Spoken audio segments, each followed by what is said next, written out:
We have a new member, Matt Tondell. Welcome, Matt. Dave Rosacker is our vice chair, and I'm Greg Rosenbaum, chairman. Members of the city staff that are in attendance today are Dave Fanslaw, planning director, Eric England, assistant planning director, Mike Carter, current planning manager, Jennifer Taylor of the city law department, and Kathy Epperson is our recording secretary. Our rules of procedure are as follows. Notice of this hearing have been published. Copies of today's agenda are located on the table in front of us. You are welcome to come down and pick one up. The cases on the consent agenda will be heard first. Consent cases have been recommended for layover, have already been heard, or are perceived by the planning board to be non-controversial. Therefore, they will be read and voted on without the opportunity for you to state your opinion on the case. If you wish to have this case discussed during this hearing, you may remove the case from the consent agenda. To do so, when each consent case is read, I will ask if anyone wants the case removed for discussion. If you do, please stand up and say so, and the case will be removed. This case will then be heard after we vote on the cases that remained on consent. When the case is heard, you will have the opportunity to come to the podium, clearly state your name and address, and give your testimony at that time. When hearing cases on the regular agenda, the board will first hear from the applicant. After the applicant states their case, we will hear from the proponents, and then we will hear from the opponents. After both sides are heard, the public hearing will be closed and no additional testimony will be permitted unless a board member requests additional information. When at the podium, please clearly state your name, address, and whom you are representing for the record. Your testimony is very important to us. In the interest of time and courtesy to others, please be short and to the point. We will try to limit each case to 10 minutes. Those directly involved in the case, please speak first. We will request that large groups select a spokesperson to represent that group, therefore eliminating repetitive testimony. When giving testimony, please provide new information and try not to repeat what has been previously said. We do ask that all speakers and others be treated with courtesy and respect. In that regard, please remain silent while seated, and please turn off your cell phones. Our decision to approve, deny, or continue a case made here today will be forwarded to the City Council for another public hearing and final disposition by the City Council. Conditional use permits are an exception to this rule. The board's decision made here today on conditional use permits are final and not forwarded to the City Council. Lastly, upon the advice of the law department, all communications to the board members from attorneys or other interested parties should be transmitted through the planning department so that they are made a part of the public record. The department will then transmit all that information to the board as well as to the rest of the public. A current copy of the Nebraska Open Meetings Act can be found in a white binder in this room. I'm going to go ahead and get started with the cases that are on consent. Again, the cases that are on consent, I will read them. If you're here for one of those cases and you absolutely want to discuss it today, stand up and we'll remove it from consent. Otherwise, it'll stay on consent. We'll vote as a whole on those cases and no further testimony will be allowed, or no testimony will be allowed.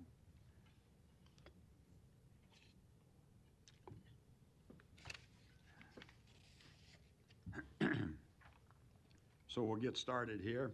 Agenda item number 1, case C11-22-44. Applicant Woodsonia, 3902 Dodge LLC. It is on for approval. Request approval of a major amendment to the PUR Plan Unit Redevelopment Overlay District. This was laid over from our September meeting. Location 120 North 39th Street. Does anyone wish to have this removed? Okay, seeing none.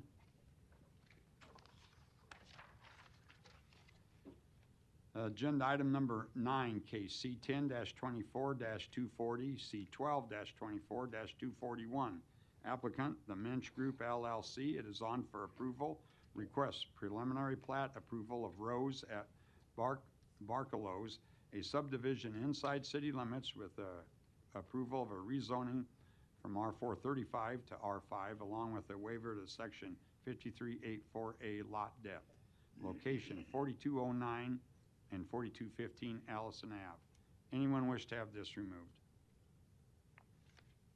Okay, seeing none. Agenda item number 11, case C12-24-227. Applicant J3F and R LLC, on for approval, request preliminary and final plat approval of Bedford Place replat 2, a minor plat inside city limits. Location northwest of 33rd and Emmett Street. Anyone wish to have this removed? Okay. Agenda item number 11. Thank you, folks. So we will also pull off agenda 25, item Okay. 25.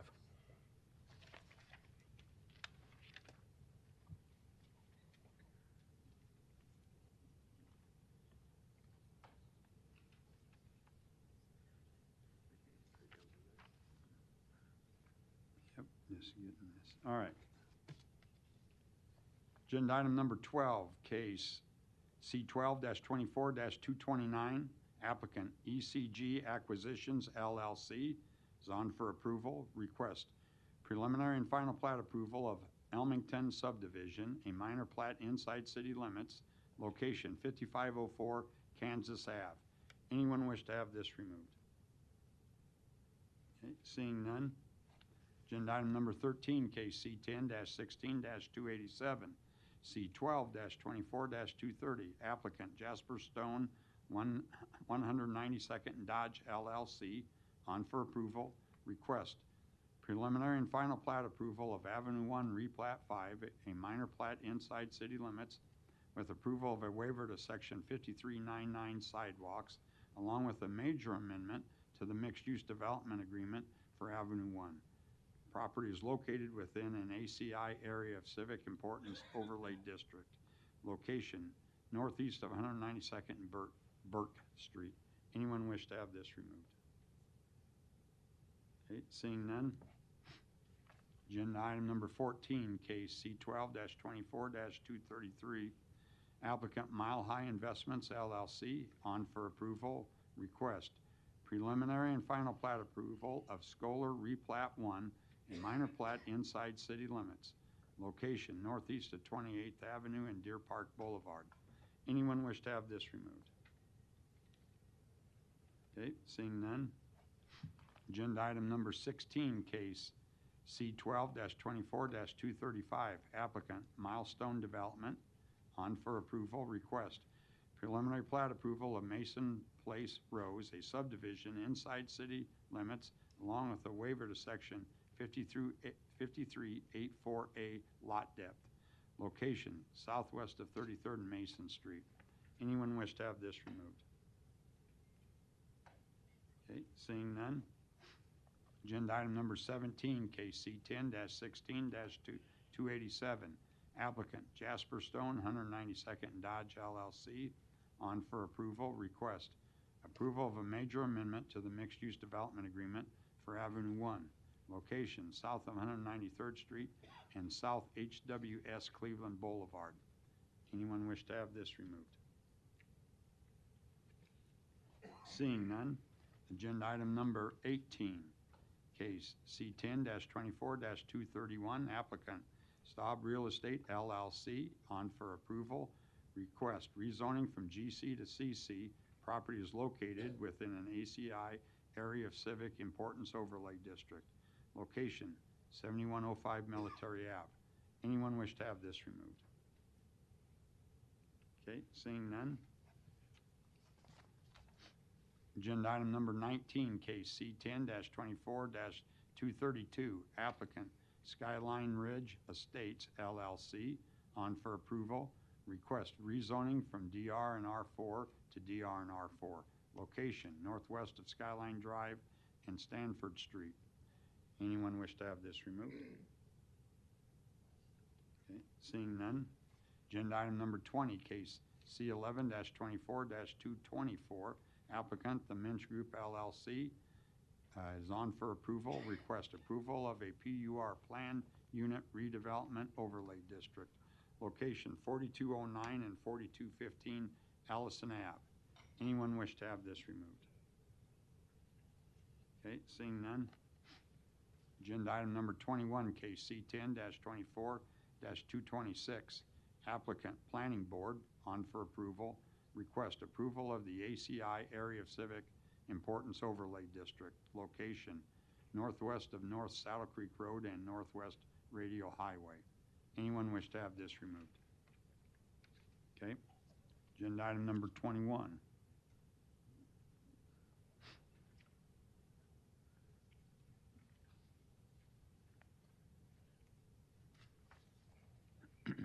Agenda item number 22, case C11-24-236. Applicant Milestone Development, it's on for approval. Request approval of a PUR Plan Unit Redevelopment Overlay District. Location southwest of 33rd and Mason Street. Anyone wish to have this removed? Okay, seeing none. Agenda item number 24, case C8-24-223, C10-24-222. Applicant Greater Omaha Leasing LLC. It is on for approval. Request approval of a special use permit to allow daycare general in the HI district, along with expansion of the MCC Major Commercial Corridor Overlay District. Location 3030 L Street. Anyone wish to have this removed? Seeing none. Agenda item number 26, case C14-24-225. Applicant property owner. It is on for approval. Request approval of the vacation of a portion of Olin Avenue right-of-way abutting Lot 1 West Slope Addition Replat 2 on the north, Lot 1 West Slope Addition Replat 1 on the south, and Lot 3 Block 1 Premier Place Replat 2 on the east. Anyone wish to have this removed? Okay, seeing none. Agenda item number 2, case C8-16-40. Applicant Hanson Property Development, Inc. It is on for layover. Request approval of a major amendment to a special use permit to allow scrap and salvage services in the GI district. Portions of the property are located within the flood fringe and floodway overlay districts, laid over from our August meeting. Location 5940 South 60th Street. Anyone wish to have this removed? Okay.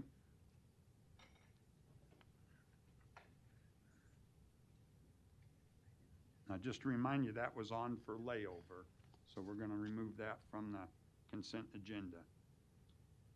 Agenda item number 23, case C8-24-221. Applicant Creating Homes LLC. It is on for layover. Request approval of a special use permit to allow transitional living in the R7 district. Location 115 North 41st Street. Anyone wish to have this removed? Okay, seeing none. Is that it for the, okay. All right, that's it for those consent cases. Do we have a motion for the cases left on consent for approval? Motion for the approval of cases 1, 9, 12, 13, 14, 16, 17, 18, 19, 20, 22, 24, and 26. Second. We have a motion and a second. Kathy, please record the vote. Rosacker? Yes. Pate? Yes. Tondel? Yes. Sotolongo? Yes. Moore? Yes. Morris? Mr. Chair? Yes. Approved 7-0. Do we have a motion for the consent cases left on for layover? Motion to lay over case number 23. Second. I have a motion and a second. Kathy, please record the vote. Pate? Yes. Tondel? Yes. Sotolongo? Yes. Moore? Yes. Morris? Yes. Rosacker? Yes. Mr. Chair? Yes. Approved 7-0. Okay. So those were the consent cases. If they were left on consent, no further action will be taken today. We want to thank you for coming down. If you came down for one of those cases, you are welcome to stay or you are free to leave. But thank you very much for coming down. We'll get started with those cases that were removed from the consent agenda. I think we're at case 11. Yeah. and 25.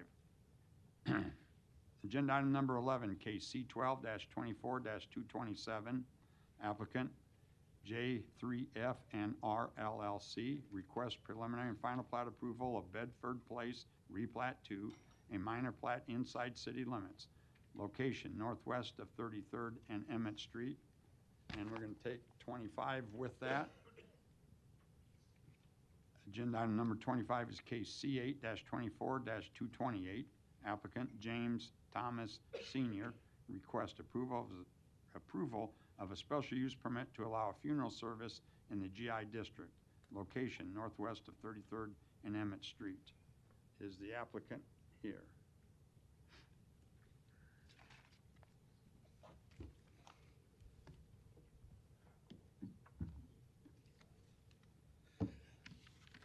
I'm Kyle Hazy with E&A Consulting Group, 10909 Mill Valley Road, representing the applicant. We have two items of discussion here today. One is the replat of the property in discussion, and then a special use permit to allow funeral services within the GI district. Portion of the property is outlined here as shown in this area. It is currently a lot that has been overgrown and not really maintained in the last few years. So one of the benefits of moving forward with this is tearing out the existing concrete and the overgrown shrubs and trees that line this site right now. What we are proposing, this currently is a group of a bunch of different lots. We're looking to have one lot to the north and a second lot to the south. Lot 2, as shown here in the green, that's colored, is where the funeral services would be contained to, and then this would be this other lot to the north that at this point in time we do not have any certain plans for that. We did have a neighborhood meeting on September 23rd at the library located on 28th and Ames Street. At the time of that neighborhood meeting, we did not have anybody show up for that meeting except for the client and some of their supporters. We are proposing an 18,000 square foot building. We have around 170 parking stalls. Code requires 65. So we're aware that we provide enough parking so there is not any street parking required to cause any issues with the surrounding neighbors. This project was initially approved by the planning board in 2015, but never went forward to city council due to some funding issues and cost of building at that time.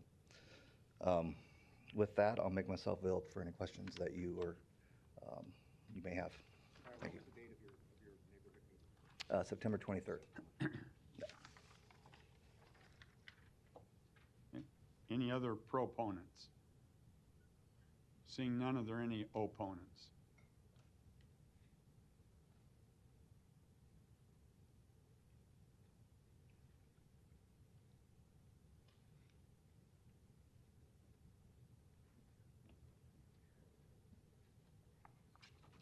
Good afternoon.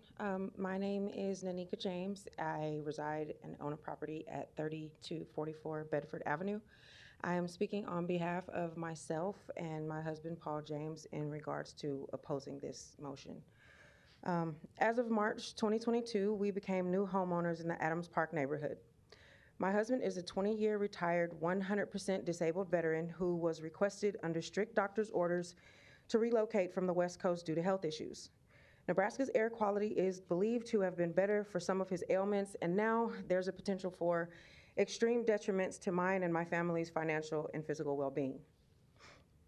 He's only the second person in his family to achieve home ownership, and now we have to concern ourselves with the construction of a funeral home literally in our backyard. All of the beautification and improvements of this area, which was recently unclassified as a blighted area, will soon be canceled out if this application is approved. No one wants to live near a funeral home, but I would like to state a few additional facts as to why this would have terrible effects on the children, families, animals, and wildlife in this beautiful community and neighborhood. Number one, the building of a funeral home in this area will most certainly lower the property value of our family home.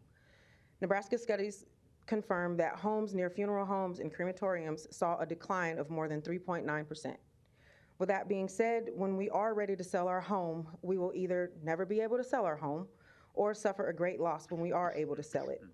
The median home price in neighborhoods with cemeteries, funeral homes, and crematoriums are at least 12% lower than similar homes without those entities. We bought this home as an investment, and this project will completely ruin the value of our investment, which happens to be our family home, along with all the other homes in the area. Number two, if this funeral home is equipped with a crematorium, which I am quite sure it will be, crematorium emissions are tremendously toxic to both humans and animals. Noxious substances emitted include fine soot and mercury. Vaporized mercury is released by dental fillings during the process of cremation and is a particularly dangerous emission. Cremation caskets often contain metals and plastics, which create additional pollutants when incinerated. Even with some measures taken to reduce and prevent pollution, cremation is fundamentally toxic and pollutive. The gases and pollutants created by these entities are carcinogenic and proven to cause various types of cancer, including lymphoma, lung cancer, and brain cancer. The EPA estimates crematorium emissions as high as 3 tons every year. Number 3, mercury fumes cause harm to the brain development in children. Our community is full of children of all ages, ranging from newborns to young adults. This area is being revitalized, and the building of this funeral home will shine a blighted eye on what has newly been named North Downtown. So many families, including ours, have relocated to Nebraska to escape pollution in search of the good life. Now we are faced with the battle of saving our own lives from a developer, business owner, who does not set the value in human life, seeing only the value in human death. I'm sure this area was only chosen because it has historically been classified as a lower income area, but that is rapidly changing with all of the rapid growth and improvements. We don't want a funeral home in our neighborhood, and there are plenty of other areas that would be far more suitable in the execution of this project, just not in our neighborhood and community. Number 4, when we decided to move to Nebraska, we searched high and low for a home that fit our needs and desires. My husband is a disabled veteran with standing health issues, and this would have continued extremely damaging effects on our quality of life. Had we known there would be something as tawdry and heinous as a funeral home, we would never have purchased our home in this neighborhood. Adams Park was a huge deciding factor to our purchase decision, as well as the air quality of the area. The approval of this venture will destroy this ecosystem, and over time will bring imminent death and deformities to humans and wildlife alike. The health and well-being of my family and myself are far too important to me for me to not fight against this atrocity. And number 5, we love the fact that we live in a quiet neighborhood, and the traffic created from the placement of a funeral home will completely destroy that element of life here, along with the presence of even more emissions because of all of the additional vehicles that will be moving through our neighborhood day in and day out, because the business of funeral services is never ending. I'm sure Mr. Thomas doesn't want to build this funeral home in his neighborhood. Well, we don't want it in our neighborhood either. This project can be placed anywhere, but it needs to be away from where people live. In closing, I'd like to express my adamant opposition to this project, and we fully support the denial of this application to build a funeral home at the northwest corner of 33rd and Emmett Streets because of the definite toxins, poisons, and traffic congestion that will come along with it. I would hope that every other resident will spread the word to their neighbors in denial of this project. Thank you so much for your time and consideration. Very quick question for you. Yes. So they indicated that they had a neighborhood meeting on September 23rd. Did you get a notice of No. that meeting? Where do you live exactly in relation to the funeral home? If I walk out my back deck, I can see it. So you should have gotten a notification. There was no notification. We got the notification from the city planning board, but nothing else. Nothing else, okay. Thanks. Thank you. We'll ask for clarification of that. Any other opponents? Seeing none, to close public hearing. You want to come up and address the concerns? Kyle Hazy, 10909 Mill Valley Road, Omaha, Nebraska. Addressing some of these concerns, on the concerns of the notification or letter sent out, we did have a title company provide us with a certified list of all the homeowners within a 300-foot radius of the homes, and those letters were sent out 10 to 14 days prior to the meeting. So everyone within that list should have received that. We did not receive any of those letters returned in the mail directly back to us. As far as locating this business within this neighborhood, the Thomas family has been in business in the funeral home business for close to 50 years. Their current site is located around a mile from this existing site, so they are very familiar with this neighborhood in this area of the community. This is an existing GI site, so there are plenty of other uses that can directly go into this site already that would cause maybe some more disruption to the neighborhood more than this funeral home business would. The toxic fumes technology has come a long way over the last few years as far as fumes that would be emitted in the crematorium practice. The Thomas family itself has lived above the funeral home that they've had, they've been a part of as well.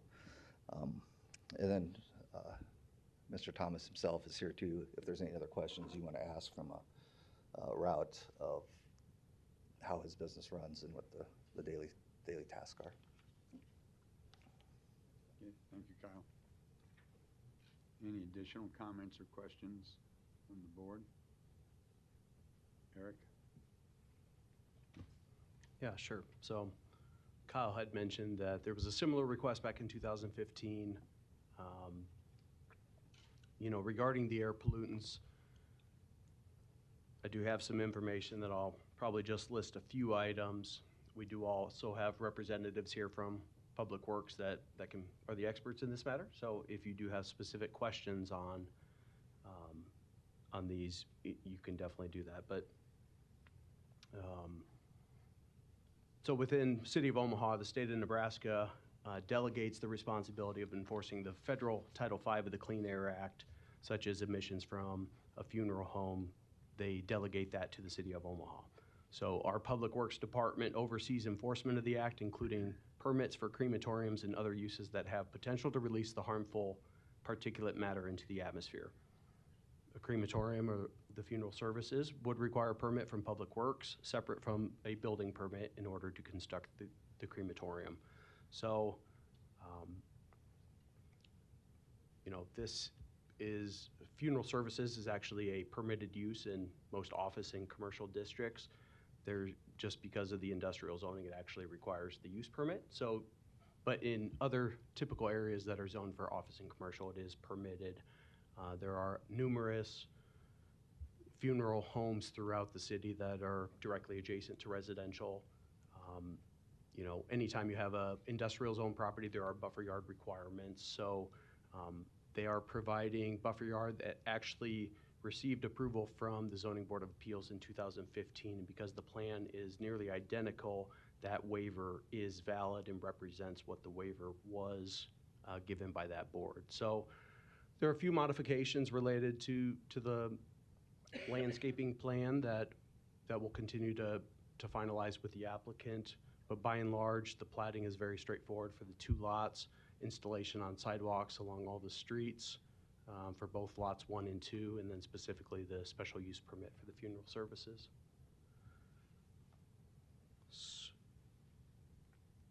I can read the recommendation Yeah, go report. ahead, Like I Rick. said, we do have Take separate representatives. votes on 11 and 25. Yes, that is correct. So this would proceed to City Council, so there would be an additional public hearing and process for the public to attend, or any additional conversations, meetings with neighbors can still happen before that occurs.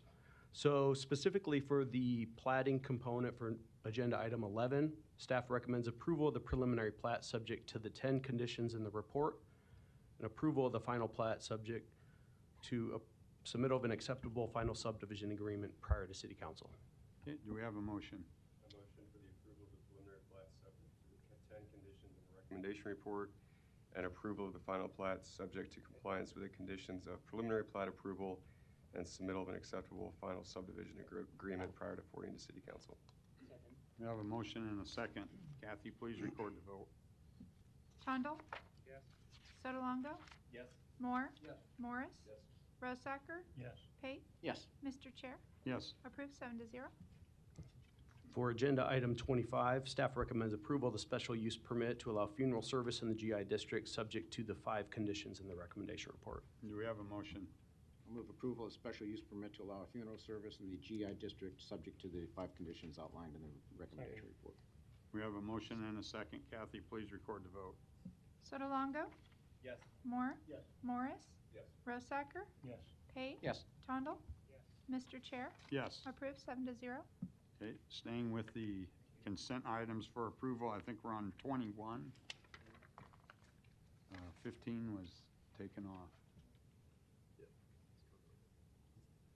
That's on the regular agenda, Dave. Okay. Agenda item number 21, case C10-24-226. Applicant Planning Board request approval of the ACI Area of Civic Importance Overlay District. Location northwest of Saddle Creek Road and northwest Radial Highway. Eric, you're taking this? Yes, I will speak on behalf, because the city is the applicant, so for several months, and probably even longer, the Planning Department, Public Works Department, Saddle Creek Business Improvement District, as well as City Council Member Pete Festerson have been working on a major streetscaping project in this area as it stretches from North Saddle Creek, from Hamilton Street to Seward Street, or the location of the Peanut, as many people identify for that roundabout. So the proposed $3.5 million streetscape will provide improved sidewalks, landscaping, street lighting, and bike facilities. So along with this major investment, both the city planning department, city staff, as well as the business improvement district, think it's important to apply the ACI, Area of Civic Importance Overlay District, to the properties within the BID and office commercial properties in direct relation to this streetscaping project. So as you're familiar with ACI, we have it and apply it for several cases, or it's already in existence.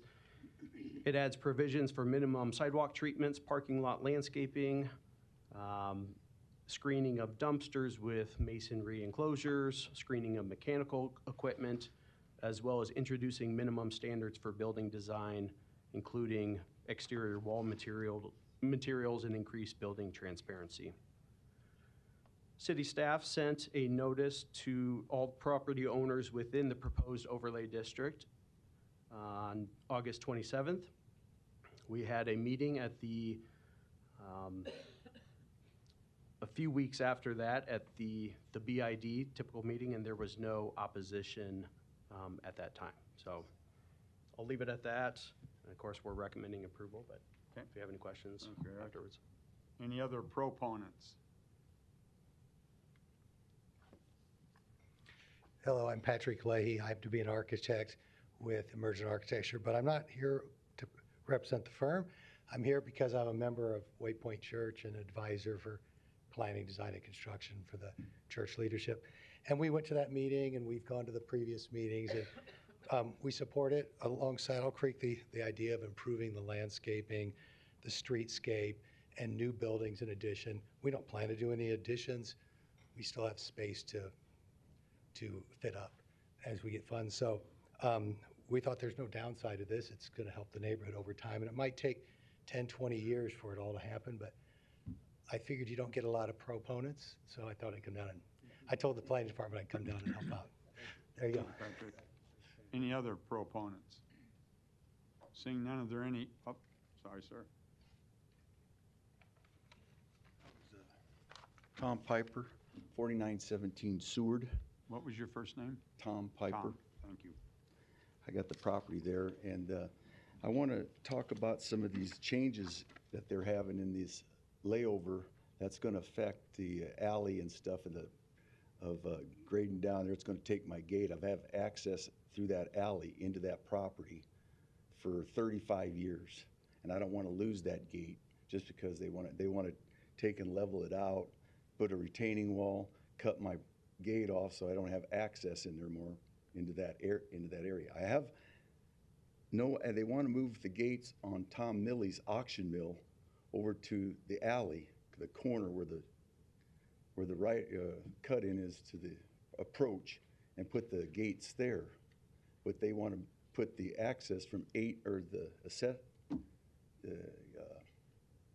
easements from 8 feet to 10 feet, which then will affect the gate, where the gates are gonna be, or the fence. And that will then have to remove and have to replace them. So I just wanted to make sure that we have the opportunity to talk to the other owners of the area, property owners, and understand what's gonna happen here. I think, go ahead, Eric. Yeah, so Tom, I'd ask you to reach out to us separately from this matter today that's on planning board. What's being voted on today is an overlay related to zoning regulations for future redevelopment. The specifics of the streetscaping project, we can definitely get you in contact with the design officials and public works as well as planning department staff. So Yeah. did you receive a notice from us? I got notices. and then Reach out they to the planner at the bottom of the page. And I reached out to them, and they Okay. said they were gonna send me paperwork, and Okay. they dropped the ball and never sent them more Okay, well, paperwork. it's still ongoing. I mean, the streetscaping hasn't occurred yet, so. Yeah, I just continue to wanted you coordinate to with us. take time, let the people, review all these changes in this rezoning, so that they understand what's gonna happen here, that they're gonna be required to do. Okay, let's continue to coordinate. Let's continue, yes. Yeah. Thank you. Thank you, Tom. Any other proponents? Seeing none, are there any opponents? Seeing none, I'll close the public hearing. Any additional comments, questions? Eric, did you want to add anything? No, just staff recommends approval. Okay, do we have a motion? Motion to approve. Second. We have a motion and a second. Kathy, please record the vote. Moore? Yes. Morris? Yes. Rosacker? Yes. Pate? Yes. Tondal? Yes. Sotolongo? Yes. Mr. Chair? Yes. Approved 7-0. Okay, I think we're at agenda item number 2 that was on for layover. Case C8-16-40, Hanson Property Development, Inc. Request approval of a major amendment to a special use permit to allow scrap and salvage services in the GI district. Portions of the property are located within the flood fringe and floodway overlay district. This was laid over from our August meeting. Location 5940 South 60th Street. Clancy, you're up. Oh, my name is Clancy Peterson, 14747 California Street, Suite 2. I represent Hanson Property Development, and you pull it, the applicant.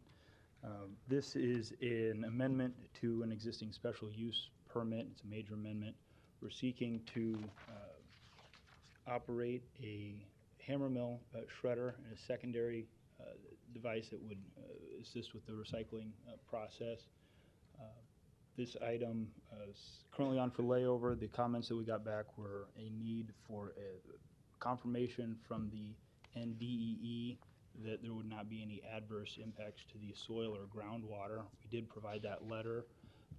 We also had a comment about a fence, and we have sent a revised plan that connects the fence and fully encloses the property.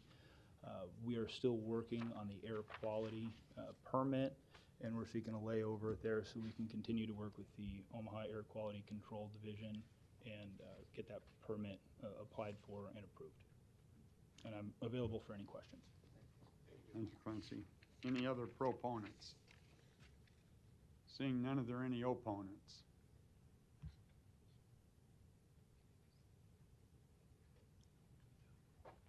Thomas M. White, appearing on behalf of Forward Nebraska. We do not oppose laying it over, but we want to make clear our opposition to this structure being permitted to be operated in this place at this time with the absence of permits. If the board can assure me those issues will be discussed on whether or not, even if they make the applications, then we have no objection to laying it over. We in no way, however, want to imply that this is a suitable use or the process used to build this structure is acceptable under laws and regulations applicable in Omaha, Nebraska. Is this then a hearing on whether the special use permit shall be granted or simply on whether or not it be laid over? Mr. Chair. Basically, it's more about is it going to be laid over or not today. Okay. Well, then, on that issue, let me just address the remaining issues to make sure we haven't waived them, sir. I would submit to you that this is a potentially dangerous industrial operation. City of Omaha is currently one of the largest Superfund sites in the nation because of lead pollution, a heavy metal, caused from ASARCO and the Gould battery plants. We're still dealing with the mental health effects on our children, physical effects on adults, and we're still investing millions of dollars in cleaning up what was a pollutant caused by really reckless industrial activity. We do not oppose industrial activity, but we do believe it has to be done carefully in accordance with all regulations before it's undertaken. In this case, this facility, a multi-million-dollar facility, was built in a floodplain. Twice, no, 3 times they received cease and desist orders from the planning department and ignored them.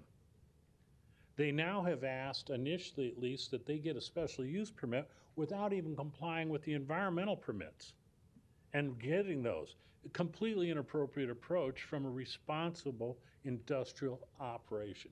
Recycling's important. It's good, but it can also be dangerous if it's not done properly. And this city has suffered enough from heavy metal pollution, and these kind of operations, improperly run, present a serious risk of heavy metal pollution. Yesterday, unfortunately, there was a fire at a U-Pullet facility in Lincoln, Nebraska. Now, that had a number of implications that are really applicable to this site. First of all, it's in a floodplain.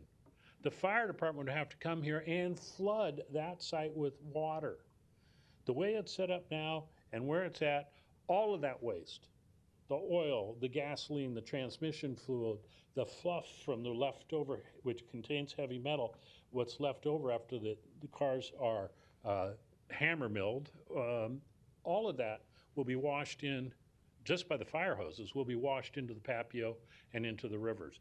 There is no proper setup to control that. We have had record rains. Same thing will happen again. As it's set up now, the fluff, which contains these heavy metals and can be airborne, is uncovered. There are a host of serious challenges that really need to be met because, again, the city of Omaha, the citizens of the city of Omaha want industry, we want progress, but we don't want a repeat of what happened with the ASARCO and Gould battery, where the health of our community and the economic costs that we are bearing even today get dumped on us rather than being borne by the industrial operator. At this point, sir, I don't think the applicant has earned the good faith for you to grant permits until they have fully complied and obtained all permits and established that they intend to operate in a lawful manner. Thank you. Thank you. Any other opponents?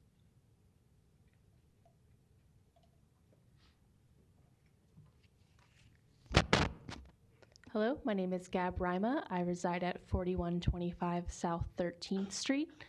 I'm a resident of South Omaha, and I just have a lot of concerns about the construction and implementation of this project, especially environmental concerns. We're in the middle of the creation of our Omaha Climate Action and Resilience Plan, and I really would love to see more going into like how this would factor into some of those guidelines and restrictions and goals set forth by that new plan.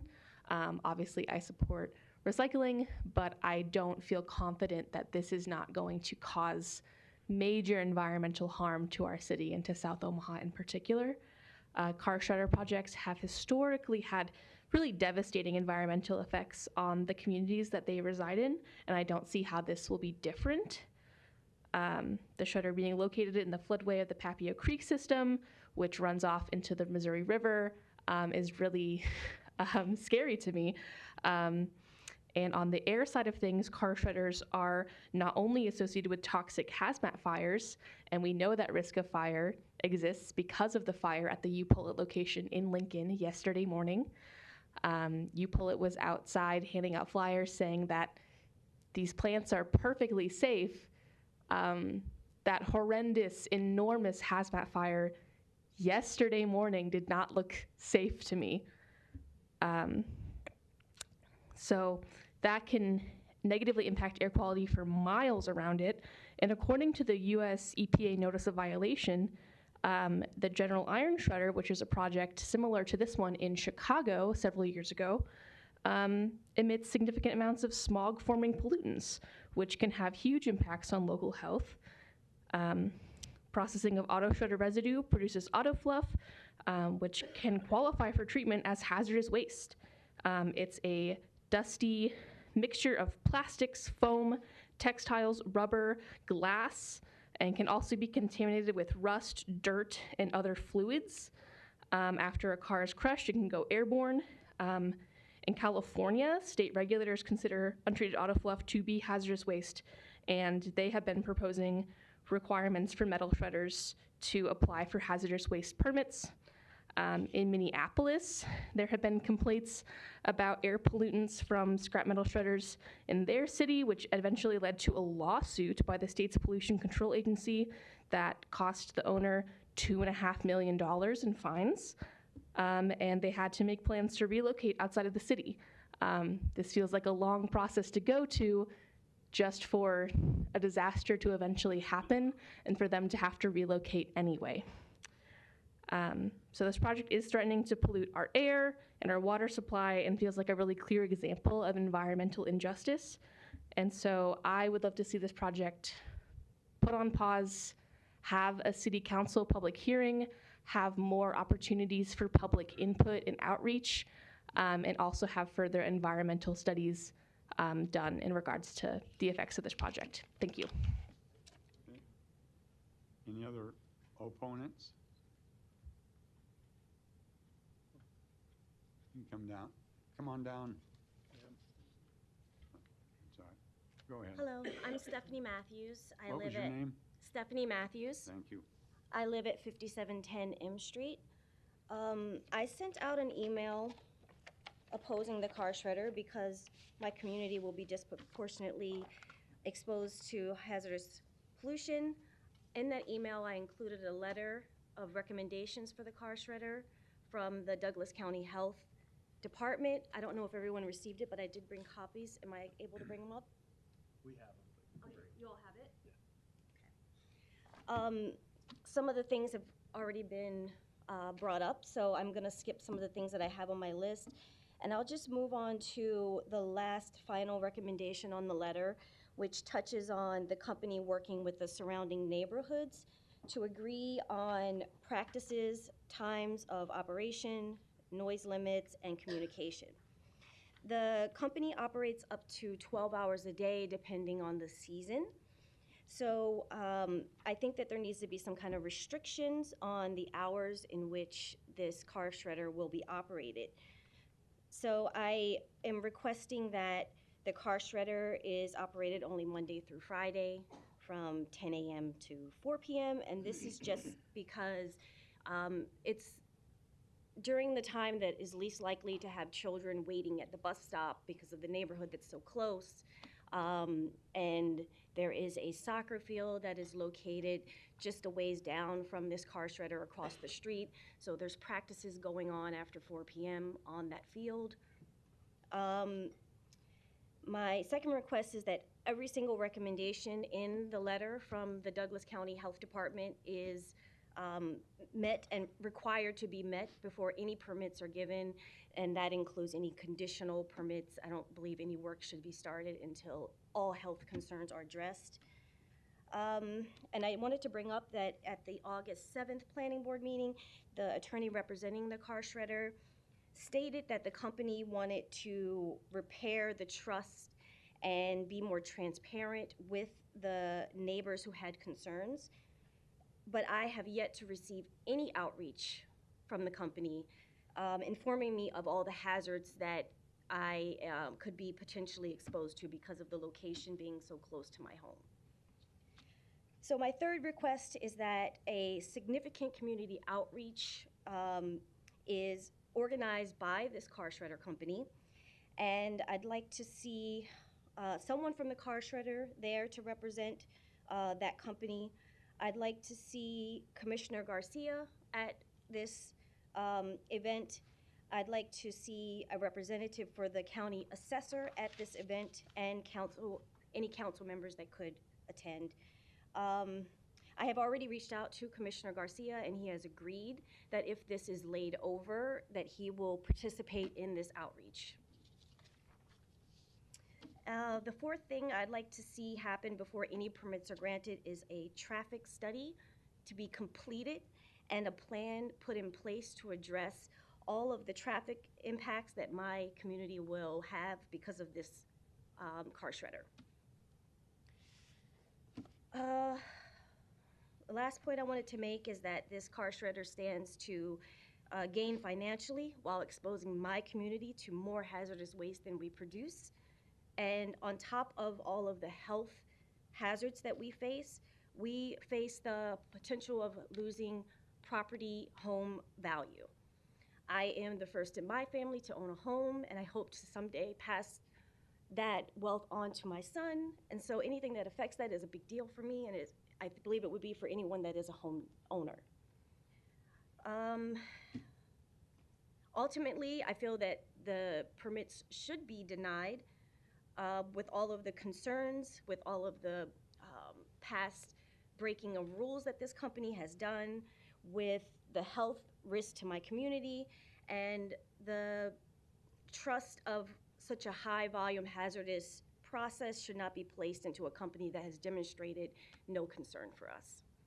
But I at least wanted to lay out 4 things for you all that hopefully at the bare minimum they can be required before permitting any permits with this company moving forward. Thank you. Thank you, Stephanie. Any other opponents?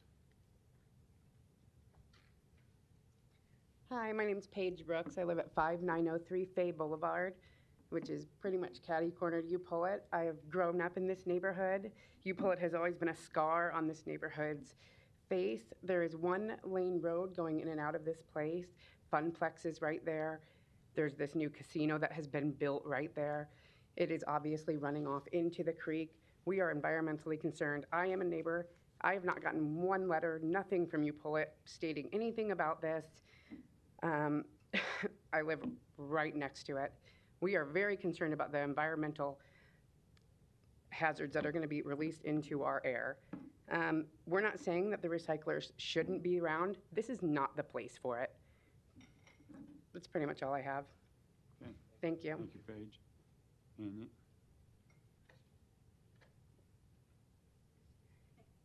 You can come on forward. Hi, my name is Kaylee Sampson, and I live at 6179 Walnut Street in Omaha, Nebraska. I will skip over a lot of what I was going to say because it has previously been stated, and I am in agreement with what has been stated. One thing I would like to add is there was a recent journal article that came out that linked exposure to heavy metals to cardiovascular disease. This was just published a couple months ago in the Journal of American College of Cardiology. And this is in addition to known associations with cancer. So I think the take home there is just to say that some of the pollutants that are being released, it is definitely not well understood what their impact will have on human and living health in general. I have this EPA enforcement alert that I'm going to put over here just for you to see. And this is just a nice document that does show that these kind of practices can be done in a safe manner if a number of precautions are taken, like having the shredder in an enclosed facility that has negative air pressure. So then when there are openings, the air is being drawn into the facility and filtered and not going out into the air. And I understand this would be a very expensive undertaking, but seeing what has happened with similar shredders across the country, which you may see right here, is they end up paying millions of dollars in fines after they've been in operation and it has been determined that they've been an environmental hazard. So I think that if millions of dollars are going to be spent, it should be to prevent any of this environmental damage from happening, not as a fine after it has happened. As a taxpayer, I would like to see my money not go to things such as lawsuits against the city, because this was allowed to happen despite numerous people coming up and giving concerns about the potential hazards to the environment. Thank you. Thank you. Any other opponents? Hi, I'm Teddy Morrison, 3524 Hawthorne Avenue, 68131. It's good to see you all again. I read the amendment. I understand that we're waiting on some studies to come forward, some analyses to come forward before going any place with this. So I just wanted to, again, reaffirm that I'm against this, and to note that 5 days after I last spoke to you, an auto shredder in Los Angeles exploded. This was located near a high school that, on their first day of classes, shrapnel and fine metal particulates went all over their school in the Watts neighborhood. So, though the amendment talks a lot about noise reduction and vaguely kind of mentions they hired James Environmental Management to deal with some of the pollution concerns, it's more than that. Significantly more than that. It's shrapnel going into schools more than that. So, yeah, that's all I have to say. Take care. It's wonderful to see all these people.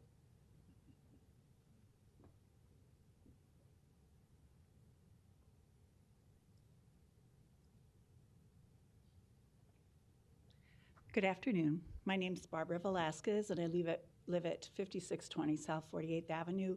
Again, I don't have a lot more to say because I believe that the opposition has been clearly stated, but I would like to say that if we are able to work with the neighborhoods, I think it'll be very important to consider the diversity in the neighborhoods and consider how to involve Spanish-speaking residents, and I'm sure that Commissioner Garcia can help with that. I appreciate the reminder to me that there are very close soccer fields, but I'd also like to say, as we're all aware, there are many schools in the area, including when I was on the OPS Board of Education, we stated that Ashland Park Robbins was the largest elementary school in the state of Nebraska, and that's very close to this. So all of those kids in recess or with any dangerous explosions that were mentioned would be impacted. And one other point that has come to me is that our neighborhoods, unlike some, involve many residents who have robust gardens. And they would be feeding their families with the produce, sharing. I personally share with people across across the entire city when I have plenty of garden produce. And, you know, I'm always telling them I don't use pesticides, but what if all of this is in the air and falling on my produce? So there's just so many factors here that we would like you to consider to keep our residents across the whole city safe. I was writing letters to remind people to vote yesterday, and I told them that I envision decision makers and lawmakers to care about all people and all communities, and that's why we're here to talk to you about this today. Thank you. Thank you. Any other opponents?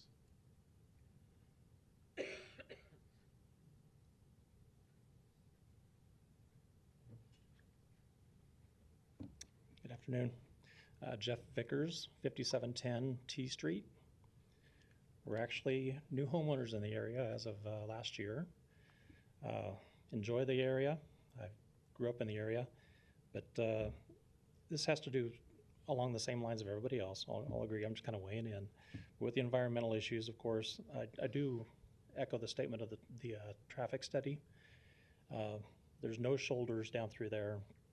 Not to get off on a tangent through that, but the heavy trucks from Upullet and as well as the landfill further south, sometimes they're really crowding the lines and roads. And I have a younger driver in the family still, grandkids that visit. I just don't want to see an accident before something happens, please. With the increased traffic from the casino on Q Street, as well as the landfill. You pull it. Drawn a blank with the construction company there on the corner as well.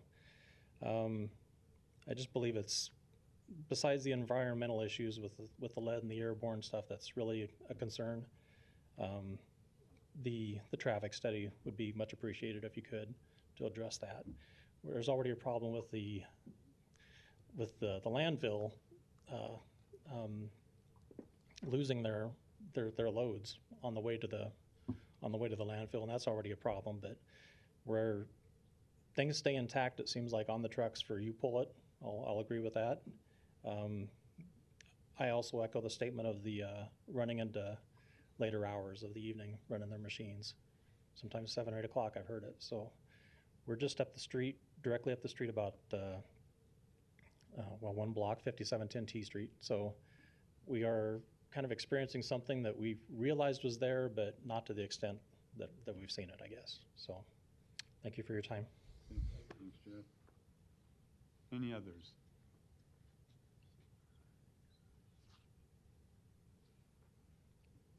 My name is Don Preister, 4522 Borman Street, and I want to thank all of you for your attentiveness, listening, and for paying attention to this issue.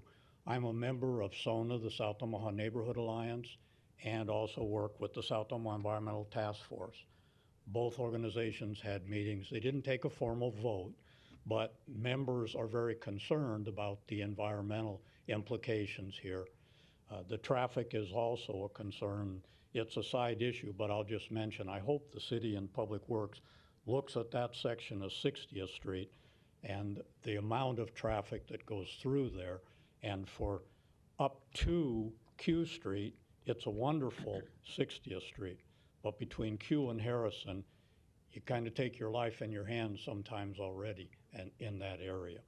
So, side note, but all of the environmental concerns that have already been identified by some of the neighbors are echoed by many other neighbors and people in the area who are working at this time of day and unfortunately not able to be here to express those for themselves. So I'm speaking on behalf of some of them as well. I echo the importance of having community meetings and having the Hansons, and this is nothing against them, and I haven't heard anything against them. I've personally sold them a car. I've personally bought from them. I've lived in the area my entire life, and so have many of the other neighbors. So we're invested in the community, but we care about our children. We do care about our gardens. Some of us, most of us, like to raise organic gardens, and we don't like to be concerned. The pictures that we saw of the fire in Lincoln were pretty dramatic, and people were even more concerned having seen that. I don't know what the synchronicity is of that fire just occurring yesterday before this meeting, but it certainly highlighted and underscored the importance of making sure all permits, the air quality, everything that's humanly possible can be done before any permits are issued. So again, I thank you all for your attentiveness. I thank you for caring enough to serve on the board, and I thank you for looking out for a lot of low-income people who often don't have a voice or often aren't able to express that voice. So thank you very much. Thank you, Don. Any other opponents? Okay. Seeing none, I'll close the public hearing. Clancy, did you want to come up and address?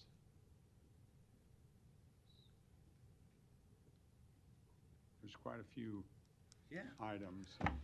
One thing, Clancy, name and address. Clancy Peterson, 14747 California Street, Suite 2. I'm not sure if you can see this, but the fire came up yesterday. These highlighted, there's an 8-inch water main that runs along the side of this all the way up to here. Each of these little highlighted dots are hydrants to connect for fire mitigation. They've planned for this. They're familiar with the industry. I know that there's a lot of I don't know, material that's being circulated out there. UPOLIT are experts. They've been there since 1986, and they know this industry as well as anybody. As far as the water runoff there, we have worked with our environmental engineer. This is what they recommended. This is the three-basin filtration system that is going to be constructed in the southwest corner. This is for sediment separation. This is oil separation. This is, I guess, additional sediment separation, and then things will be then discharged out into the basin. But everything that comes off of this concrete block will be treated, including any fire. I think there was a concern about the fire department flooding the area. This is, I believe, overbuilt, and it has the capacity to handle anything that's going to come off of that concrete block.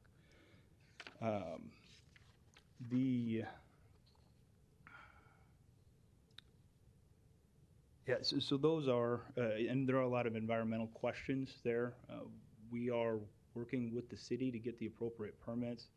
The nearest residence to UPOLIT is the owner of UPOLIT. There are 4 generations of his family that work for UPOLIT. The other people that work for UPOLIT are also multi-generational. They care because they work there as well. They wouldn't have purchased a machine or proposed something that's going to be harmful to themselves or their neighbors. We're looking to comply with every relevant environmental agency that's out there. The only one that we're aware of at this point is the air emissions. That's the Omaha Air Quality Control Division, and we have to work through our application with them, and that's why we're hopefully being laid over here today, is so that we have a chance to address those concerns. And I believe that has its own public notice and hearing attached to that process. So we probably narrow the scope on those specific airborne concerns during those hearings. Yeah, Francine, I have a couple of questions. Somewhat technical, and maybe it's more involved with your engineer, your environmental engineer. But you mentioned the fire line that goes down through there. Is there any fire management system inside the crusher itself? There's nothing in the crusher itself. What we have are these 2 water mains that are right here, that are right. Clancy, can you pull over the mic? The crowd can't I'm hear. sorry.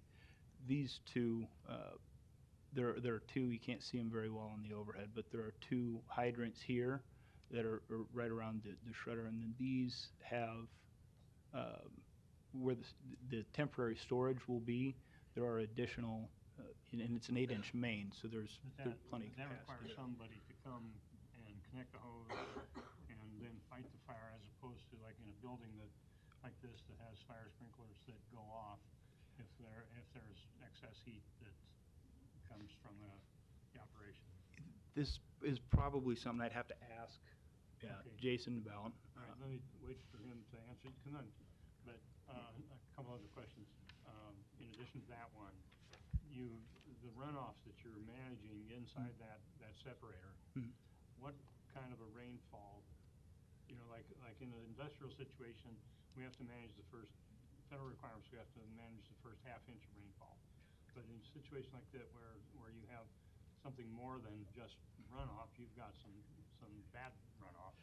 Is there an excess capacity allowed in there so that you don't have the situation with if we get a 2-inch, 3-inch rain, that everything just overflows that system and goes off into the pathway? Those are my 2 questions. I don't have the actual specs with this basin. The idea is to put a big curb on the bottom and to overbuild the basin system so that it has the capacity to take everything that comes off of there and filter it. I don't know exactly, I'm an engineer, I don't know those numbers. I could ask and follow up with you on that. But the idea is everything is going to be treated. My name is Jason Alberico. Address is 529 Bald Eagle Boulevard, Ashland, Nebraska. With respect to the question of the abilities of the actual machine itself to have suppression, There's a 2-inch water line on each side of the rotor. If you did have an event, you would what is called deluge the box. So there's an immediate availability for water without running additional means. That's not to say that you aren't going to need supplement mitigation. However, it is a immediate reaction to an event. I imagine the heat is such that you couldn't really use a sensor. It would probably overheat all the time. So the cameras that go into place on these things are military grade, and they're looking at it thermally to see what is going on. Because of the way that the things operate, there's steam coming out the top, so the visibility is going to be obscured a little bit anyway. Those thermal cameras allow you to actually see in real time what's transpiring as the material enters into the box. And just to the effect of fires in recycling, it's not something that anybody wants to encumber, and we're certainly not looking to have a process that is in any way conducive to those events. But you do see recycling facilities across the country faced with this problem, and it's majority due to the micro lithium batteries that are in things now. So typically you have to have something that's going to cause a hotspot. So if there is a cell phone left in something, if there is a vape pen left in something, potentially you have those incidents. We clean these vehicles out. We make sure there's nothing in them. You know, we empty them out. Sure, is there a chance of something happening? It's possible. But we do take all the trash and the personal belongings out of these vehicles, and then we take the vehicles apart. You know, there's several safeguards in place to mitigate these types of events, but certainly it's not an impossibility. So your operator it's a full-time operator watching, making sure that everything's going fine in there? 100%, the machine has to have an operator. The machine is also monitored digitally back to the company that manufactures it. So if they see a problem on this machine in real time, they will let you know, hey, you have this issue going on. And then the final one, I guess, sorry to dominate all this, but in the crusher containment itself, the dust and, like you said, the smoke and all those things that are generated from that, is that air filtered before it exits the building? So different feedstock would require different methods and means of mitigation. So what you put into this is what you're going to get out of it. There's no chemical process that's occurring. The mitigation that you put in place to attenuate anything that would be coming out of it can range simply from water injection to foam injection. There's negative pressure passive systems.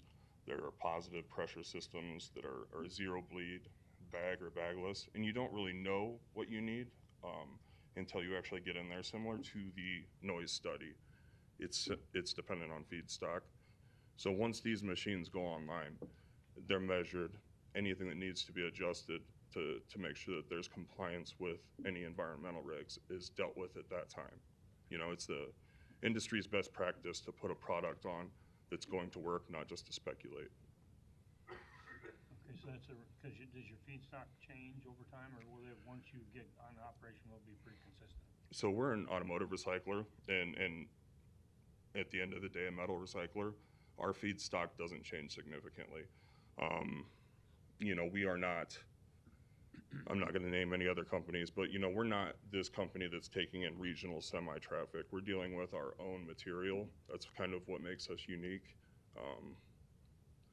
So I guess with that respect, yeah. And so once you set your machine up for your feedstock, then it doesn't have to change. It pretty much can stay what it is. Or is it adaptable in case your feedstock changes? Can you change those settings? So everything about these machines is customizable. They're very simple. I kind of touched on it earlier. They're used in multiple applications, you know, from mixing food and aggregate to resizing metal. So you can change the number of hammers. You can change the mass of the rotor. The RPM is pretty static. You can change the grates. Everything that you do is basically to liberate as much of the valuable and recyclable components and minimize what's going to end up in the landfill. That's the whole name of the game.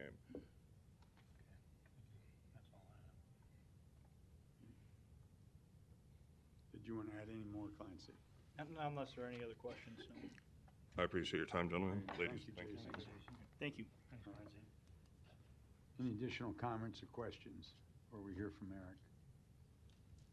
Okay, Eric. Yeah, so obviously, with the layover in August, there's been additional information that's been submitted, rather detailed study and analysis of the potential sound. Was a great concern with the previous submittal because that did not comply with applicable performance standards in the zoning code related to sound. So we do believe their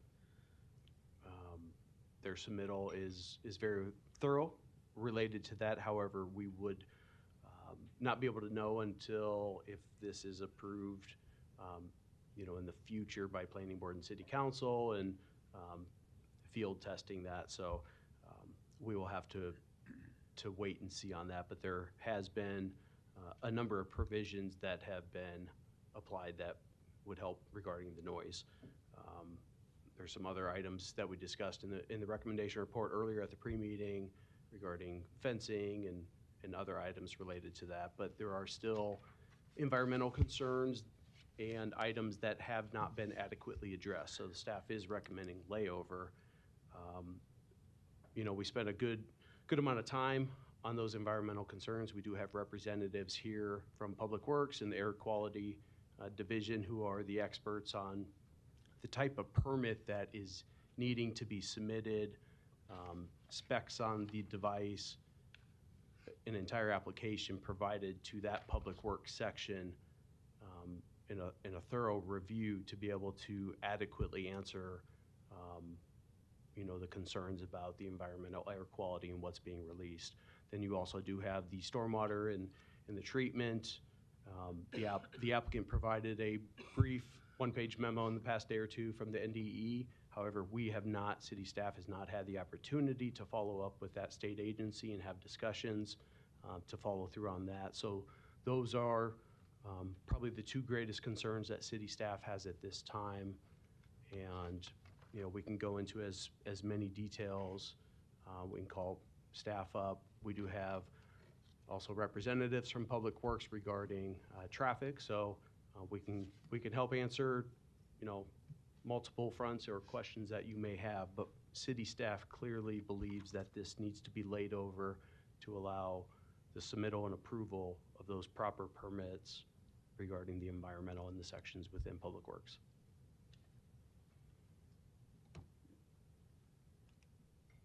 Any additional comments or questions? Do we have a motion? We have a motion and a second. Kathy, please record the vote. Pate? Yes. Tondel? Yes. Sotolongo? Yes. Moore? Yes. Morris? Yes. Rosacker? Yes. Mr. Chair? Yes. Approved 7-0.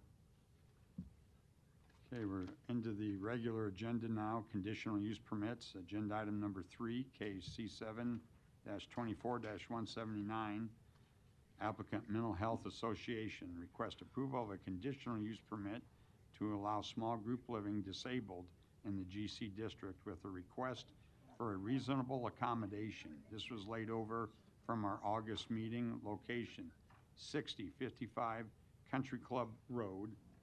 And since this is a request for a reasonable accommodation, there are rules and a process that we have to follow. And I'm going to read that process that we have to follow for the reasonable accommodation. In evaluating an application, the city official or board, planning director, planning board, and city council shall follow the steps and apply the analysis set forth in subsection B of this section. Step 1, the applicant bears the burden of proving by preponderance of the evidence each of the following. A, the applicant or the residents of the housing unit that is in the subject of the application is qualified, individual with a disability, as defined by this policy and the acts. B, the requested accommodation is related to the disability, and C, an accommodation is necessary to provide the disabled individuals with an equal opportunity to use and enjoy housing because of, number one, the desired accommodation will affirmatively enhance the disabled individual's quality of life by ameliorating, I got it finally, the effects of the disability, and two, but for the accommodation, the disabled individuals will be denied an equal opportunity to enjoy the housing of their choice. If the applicant fails to prove the items in step one, that's what I just read, then the application should be denied. If the applicant proves all of the items in step one, then step two shall be followed. Step two, if the applicant proves all the items in step one above by the preponderance of the evidence, then the application must be approved unless A, the request accommodation would impose an undue financial or administrative burden on the city, or B, the request accommodation would constitute a fundamental altercation of the city's laws, policies, or processes, or C, in the city's effort to comply with the spirit of the applicant's request, an alternative accommodation is approved that provides an equivalent level of benefit and effectively addresses the need for accommodation stated in the application. Jennifer, do we need to read B, C, and D on this? Sorry. Jennifer Taylor, City Law Department. You can wait on that until the discussion. Okay, or you want me to just go ahead and read it now? No, let's Okay. go ahead and keep with step one, and then you can have your discussion. We'll go on to step two if necessary. Okay. May we hear from the applicant, please?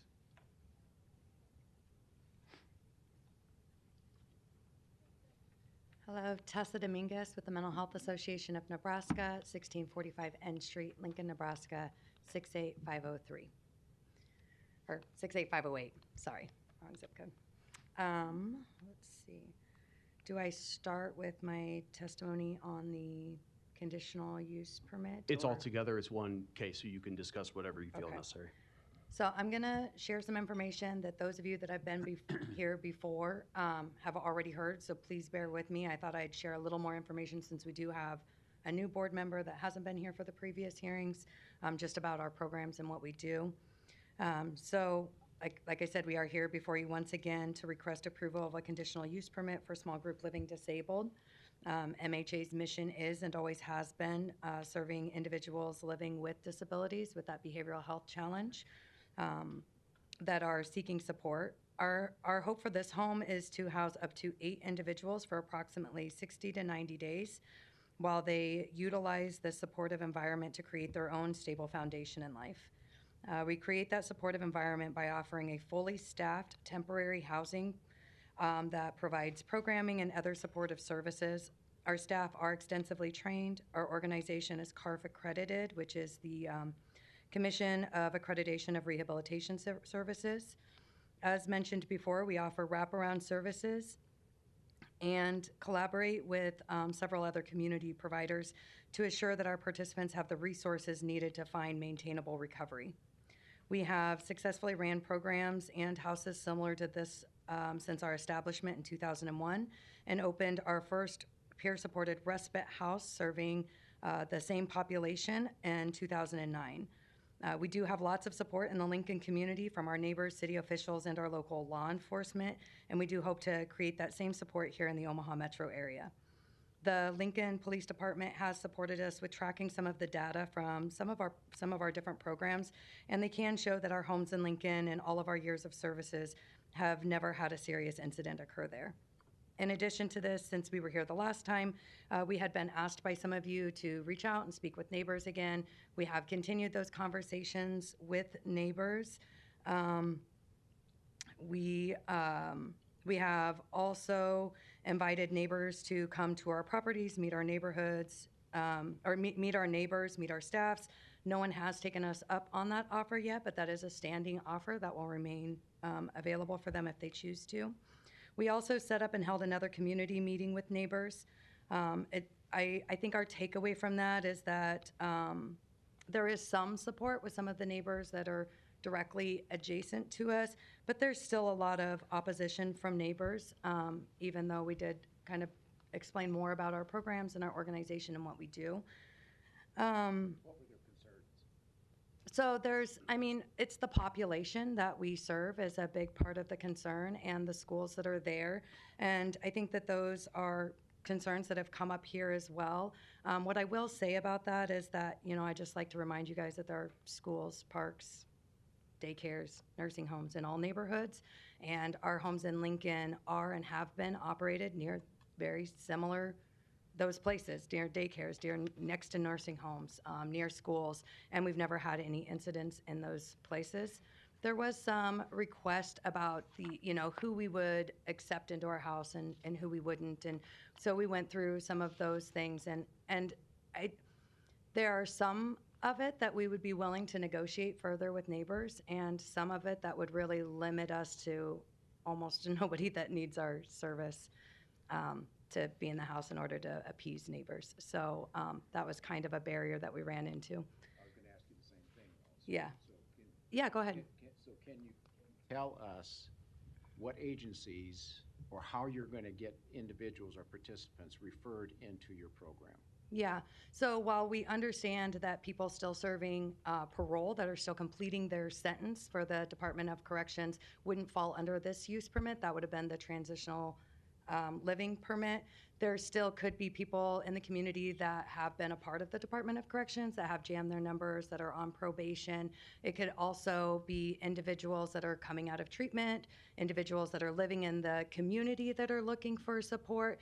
It really is anybody that is living with that behavioral health challenge, those mental health challenges, addiction challenges, that those types of disabilities that need our type of support and service to create a strong foundation for themselves. The goal is to get them living in the community on their own.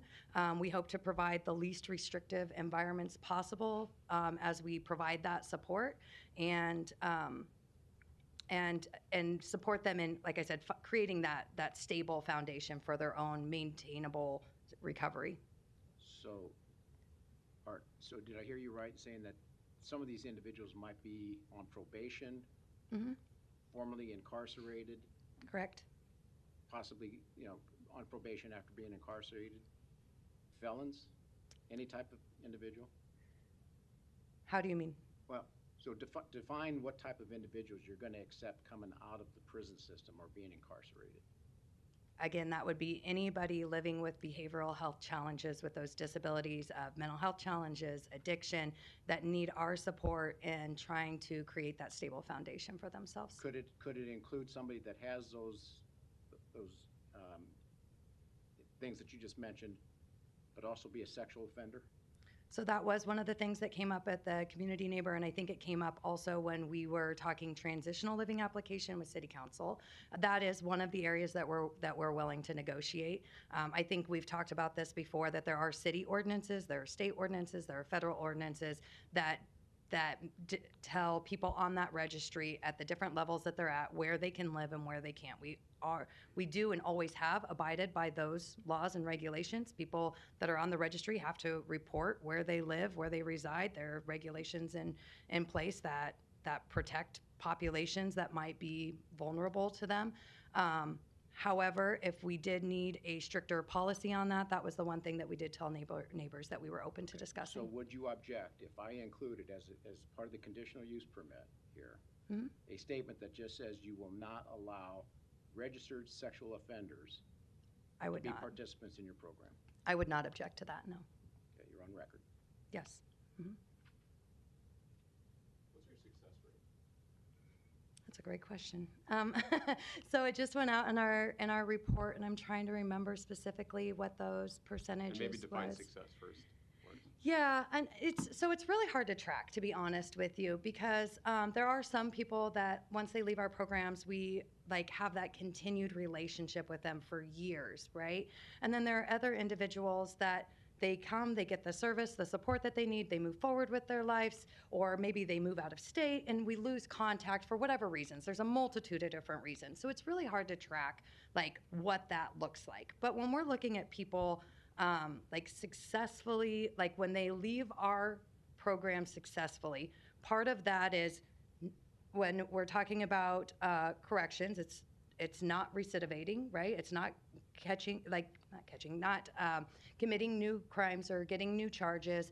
But to us, like, it's whatever recovery looks like to them. So that might be like maintaining free of substances. That might be finding balance in their life with their mental health. It might be finding sustainable stability, like with their income, with housing, with it might look like benefits analysis.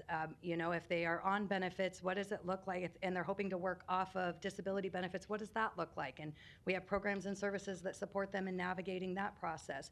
Or if they're looking to get on benefits, how do we get them plugged in with that? For some people, it's getting an education. It's so hard to track like what success is, because I think that looks different to everybody, what they think that their own success looks like. We're here to support people in figuring out what that looks like for them. If we look specifically at like HANU, which is different because it is transitional living, then our success rates there are, please don't quote me because I'm not sure exactly without looking at our report, but I want to say it was like 78%, something like that. And I could look that up and get those exact numbers to you guys. Measuring? What's that? What was that 78%? What was that measuring specifically? That they successfully transitioned from our home to whatever their next steps were. Yep, They didn't absolutely. come back to you. Correct. Okay. Yeah. Well, yes. Yeah. I'm not sure if the don't ever come back is part of that or not, but yes. Sorry, did that answer your question? I wish I would have brought that information with me. So to that point, what do you know what percentage of the individuals have re-entered into the programs that have been formally cleared? I don't think that I do have that number. As far as you mean like that come back through our programs, I don't have that number exactly. I can tell you it does happen occasionally, right? We have somebody in one of our houses that's struggling, and we work really closely with other providers in their life to figure out like maybe this isn't the right level of care for them. So they might need treatment. They might, go back into the justice system. There's a lot of different things, or maybe they transition and go live with a family member, but it's not quite the environment that they had hoped for, or, there could be a lot of different things. And what we hope to create is community, right? We hope to create this relationship where they know that our support and our services is always available to them. And so we do have people that come, like they go on, there are other challenges in their life. Maybe they did need to go to inpatient treatment somewhere, and knowing that this is still a viable option for them in that support and that transition as well. Chester, what's the guest policy that the residents have? You mean as far as the guests that they're allowed to have? Yeah, if they are even allowed. They are. We have guest visitation times that are every day from, I believe it's 7 a.m. to 10 p.m. is how it's written. They can have their guests there at the house. That includes children. That includes family, spouses, friends, whatever. We have some policies around like being in their rooms. They're not allowed to go into other people's rooms, obviously. At HANU, we're very fortunate that we have a backyard with a deck and a playground set and, some of those things. And, those are things that we would also like to have at the new property. I think that when we are thinking about that family reunification piece, that's really important. And having natural supports in our life is very important, because although we hope that that we're always going to be a support and service to you, there's nobody that takes that place more than those natural supports in your life, right? And so we really want to support people in rebuilding and navigating what that looks like to rebuild those relationships. A lot of times when we struggle with, whether that's with our mental health, with addiction, with any of those things, we can burn some of those bridges, right? Or we do damage and people are hurt. And so what does it look like to navigate that and to make space for family, friends, children to to have those very real, valid feelings, and that we can validate that and still work towards rebuilding that trust in those relationships. I agree, they need support systems, there's no question about it, right? Anybody that's got any kind of addiction or just mental, they need those support systems. But what are your protections that would prevent anybody from bringing in any substances that they shouldn't be taking? Drugs, alcohol, whatever it might be. So, I mean, I'm not sure what you would be looking for protection around that. Well, I mean, just I so think that so they don't bring anything into their rooms. You know, they're in there and they're taking Yeah. drugs while they're in your care. No, I hear that. And I mean, I don't think that there's anything that I could ever do that would fully prevent that besides a pat search when they come into my property, which is not, I'm not going to search somebody's property. We do have guest agreements that they agree to. We, and our participants agree to a set of participant agreements as well as being in our programs. Our houses are fully staffed. So as far as like, if they're like, our staff is around all the time, and so it's not that it's just completely unsupervised spaces. And so, I mean, I'm not sure what other protection you would look for with that. I think that that would be the same as somebody, my family coming in to visit me when I was in treatment, for example, you know? Those things could have also happened there.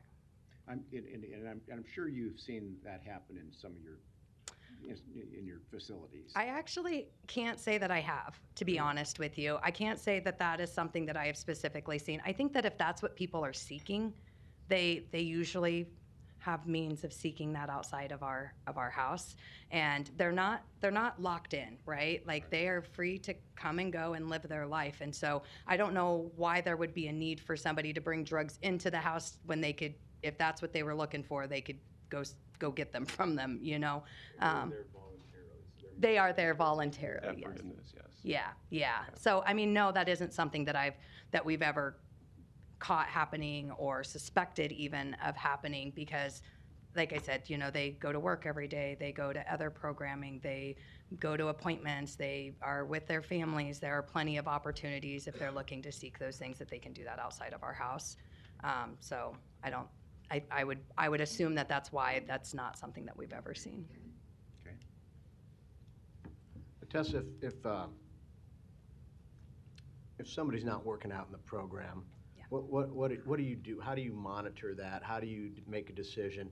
Because, you know, that's what a lot of neighbors are worried about. If somebody's going to get loose and do something, yeah. How do you keep everybody protected, including the individual themselves? But and then when you do find something that's against the program, is it you're gone? You have to go somewhere else, or how does that work? So it's all individualized, right? And it's a case by case, just depending on what the situation is. But we work really closely with other providers in the community to figure out like what is the safest space for them to be in. And it might not be our house, right? Like then we might contact the detox centers. We might contact, if they're on supervision or have caseworkers or other support services in their life, we'll contact them and work together. If there's somebody whose mental health has their mental health challenges have increased to be at a level that's beyond our level of care, then we'll work to get them to a place where that can serve that level of care that's needed. There's never a time that we would just put somebody out on the streets. We would work closely with other community providers to figure out what is the next best step for these individuals. Does it happen often? I don't know if I would say often, but I can't say that it doesn't. It does happen, right? We might have somebody that drank a couple shooters on the bus and showed up at the house, right? And then we need to talk about that, and we need to address that, and we need to figure out where is the safest place for you to be right now, and how are we going to get you there, and what does that look like? And there's a whole process that goes into that. It's never just a rash, you have to leave, you're out type of decision. That's not how we've ever done things. Yeah, but I mean, it does happen. I mean, we just had an individual at one of our houses not too long ago that their mental health became more like they were struggling more and more with their mental health. Some of those symptoms started to present themselves more because our staff spend every day with them. They were able to see some changes in behavior pretty quickly and start the conversations of where are we going? What are we doing? How are we going to address this? What does this look like? And we have to balance what is in the best interest of our guests, the rest of the guests in our house, our staff, and that individual, as well as the community. So we try to figure out what does that balance look like and where do we go from here. Thank you. There's usually a lot of players at the table. It isn't just us, which that's thankfully, right? It's not just us making decisions about people's lives. There's usually, I would say most of the time, other entities that are involved in each person's life at that stage. Any other questions? Just make a comment. All right. Yeah. Mental health is a big issue. Thank you for what you do. I've been tough on you. That's all right. A little bit, I've been tough on you, but it is an issue, and I hope your programs are successful in rehabilitating people because it needs to be addressed. It's a huge issue. So thank you what you do. I'm trying to protect the community as much as possible with some of the things that I talked about with this. Absolutely. But your programs, if they're successful, are very valuable. Thank I you. just want to let you know that, okay? Thank you. Thanks. Thanks, Mike.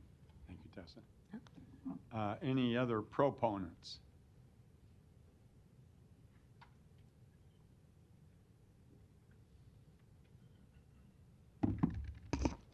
Hi, I'm Jason Whitmer, Whitmer.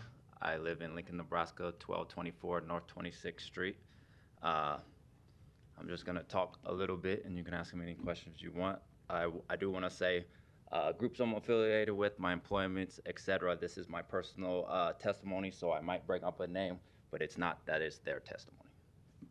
So first of all, I will say I myself, I'm born and raised in Nebraska. I lost my mother to domestic violence. Eventually, I went into the system, so I grew up in the foster homes and then started making the decisions that put me in prison. So my fault to the degree of them decisions that I made, which involved gang-related activity here in Omaha, Nebraska, and in Lincoln. And so I did quite a bit of time. I'll say about 20 years. 2016 is when I was released. Before I was released, for years I was doing something different. I am getting to why we're here. So part of that something different was involved community service. So I chose, upon getting out, because of people inside that had invested in me and years of growing me and maturity, that when I'm getting out, I'm going to do something in the community. It didn't really matter who. I just wanted, and so I started getting involved in groups. I moved to Lincoln, Nebraska. At some point, I came to, I believe it was actually, I don't believe, I know it was Tessa Dominguez actually was talking about the Mental Health Association. So while I was working construction, I was volunteering with them. And at some point, 2017, I got a job with the Mental Health Association, and I became, I started helping individuals get employment and maintain employment from the vocational rehab side. They had two sides, vocational rehab and those who are coming out of incarceration, which I thought, oh, I'm a great example. That's who will work with them. However, they said, we'd like to try you on this side. So that dealt with individuals with mental health, going on with mental health. I have my own mental health, but it worked very well. I did it for years. There's something about the whole dynamic of helping that also helps yourself, of being able to tell your story a little bit without burdening people with your story, if that makes sense. So you just heard briefly, imagine if you came to me and we had sort of similar story, and then I started telling you all about what happened to my mom and all about what happened to my life, and you're like, I really just came for some help. I love that we have a similar experience, but I came for some help. So I've learned that through the organization. And several years later, I came to coordinate what is known as the KEA House, K-E-Y-A. This is a hospital diversion house that works with system Region 5. So Region 5 systems, correct? Region 5 systems for individuals dealing with serious mental health concerns or moving into it that often will end up into the hospital. And that will cost, it usually costs the county just a lot because most people can't afford that. So they could come to our house with the peer support that we offer 24/7, and have a place to stay or just somebody to talk to. So I coordinated this program as well as worked the program. And part of what I want to say, because this is where HANU, which is a reentry transition house, and the Kea House ran kind of similar with different programs. And that is, we're not just saying that we work there as staffs. Trained, we have trained and peer support. We're not just saying we're there, but we're actively engaged with not only with the individuals and figuring that out, with LPD, Lincoln Police Department, got to where they would call our real program, which is a program where the police would engage with somebody and decide, we'd like not to have this call. Let's call the Mental Health Association and have one of their people meet this person. Hopefully we don't have to see them again. In our program, they're like, well, okay, we're dealing with this person like this. Do you have a place for them to stay? We feel like they would fit your program. So that's very often enough that it's a personal basis with many of the management in Mental Health Association and the police department, so that they have a close working relationship. That's also in the HANU house. But also, I would like to say that, and I'm sure there's some neighbors here because you're probably at the end of your list, close, but we didn't just go out and meet the neighbors. It became a working relationship. If there was an issue, any sort of concern that something come up, a person could come talk to us. They didn't feel like they was coming to talk to an organization, like, hey, you know, who in the organization I need to talk to.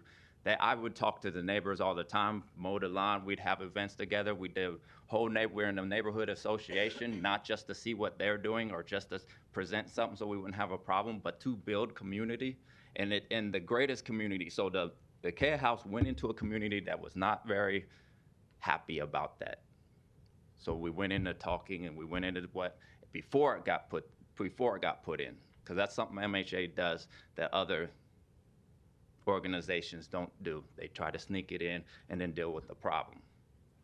We try to present it and talk to the community and work on that. And in doing so, we build a deeper relationship. That way, if something was to occur, which I have not seen yet, something on no major level, maybe somebody outside that's upset, the neighbor is concerned, but I have not seen physical violence. There has never been, so MHA has been in service for over 20 years. The Kea House is, I'd say, about 2008. The probably roughly the same, the transition. There has not been no assaults. And that's because we don't just process people in and not build relationships with them. We don't have people doing intakes with us and not already have probably multiple organizations connected to them, whether somebody's on parole or somebody's therapist that want to get in connection with us. So with that also being said, just back to mine, being involved in both working with them and some of their services, I am now a homeowner. So again, I have a violent history. Somebody that would be said, don't live in my neighborhood. I know half of all the organizations personally that work in neighborhoods in town. I'm currently a policy fellow, so I will see whoever's a lobbyist here at the Capitol if they have not already seen me. I'm employed with the ACLU of Nebraska, so all lawyers except for me and a few others. And it's because of support that had gotten me to the point where other organizations and other people were like, yeah, and myself, I will give myself a little credit of, you know, growing as a person and saying, yeah, we want you involved. And we want to see this in Omaha because, as we know, we can't deny that when it comes to when it comes to the incarcerated population, a majority is coming out of Omaha. But that also means a majority is also returning to Omaha. And when we say about success in Lincoln, people should be thinking, I don't want just Lincoln to have that success. I want that to be involved in our communities here and reflected on organizations that are not just doing the work where we have people coming in, but are doing the work to make sure people have the best chance to be successful. And if there's an unsuccessful case, they're actively involved and not somehow hands off. Washing our hands like, you know, we did all we do. We're not, you know, that's not our responsibility of what they ran out and did. We're fully invested, or they are fully invested. I am no longer at MHA, but yes. So that's what I want to say is I've firsthand seen it. And I believe if people, maybe if you should talk to them off the record, I don't know how on the record the police want to be, but ask the LPD. They firsthand seen it. Ask Centerpoint. Maybe they'll speak on it. They firsthand seen it, as we have seen their work. The work that's done here at the Mental Health Association is very, very hands-on and about the best success you can get for engagement in the community like this when it comes. So my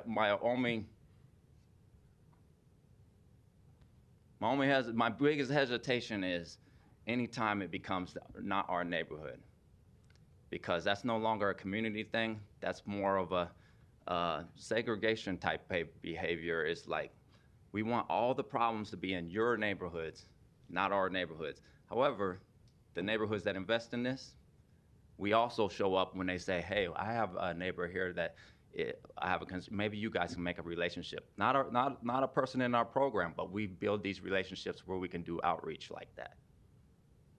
And I promise you, if we start looking at the dots in the neighborhoods, I bet this neighborhood has quite a few dots in it that would show up on not in our neighborhood, but probably built community members, I would hope to like. And we could be just as much a community member as anyone else. So although I don't work for them, I would still be willing to volunteer to show up if there's concerns that they would like having somebody else to get involved in something. I think this is a great organization to work with, and your support would show that.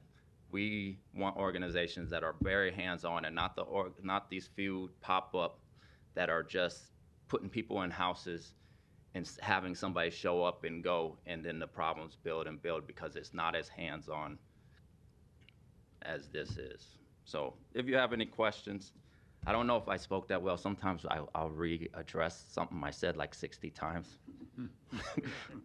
But spoke real well. It's not a terrible behavior of mine no more. So yeah. So I appreciate you letting me speak, and if you do have any questions, I'll answer them. Jason, you spoke real well, and congratulations on turning your life around. Thank you. Thank you. Great job. All right. Thank you very much. Thank you. Any other proponents? Seeing none, are there any opponents? Thank you so much. My name's Tom Bolig. I live at 6120 Country Club Road, 68152. I have a hard stop at 3. I usually speak very quickly, and I'm about being fair and reasonable in life. And back in March, when this original proposal was turned down by the city council, we were pretty relieved in the neighborhood. And then there was a new item that came forward that was involving people with disabilities. So quite honestly, I feel like this is an end around to do the same thing that was proposed before, just calling it something different. So I'm just going to speak about a few things. And I do want to say, it's easy to say not my neighborhood or why not your neighborhood. We're all affected by mental health. I ran a nonprofit for 10 years that dealt with a lot of people with major issues in life. And the challenge always is, when you ask the question, what's your success rate? That's a realistic thing to ask.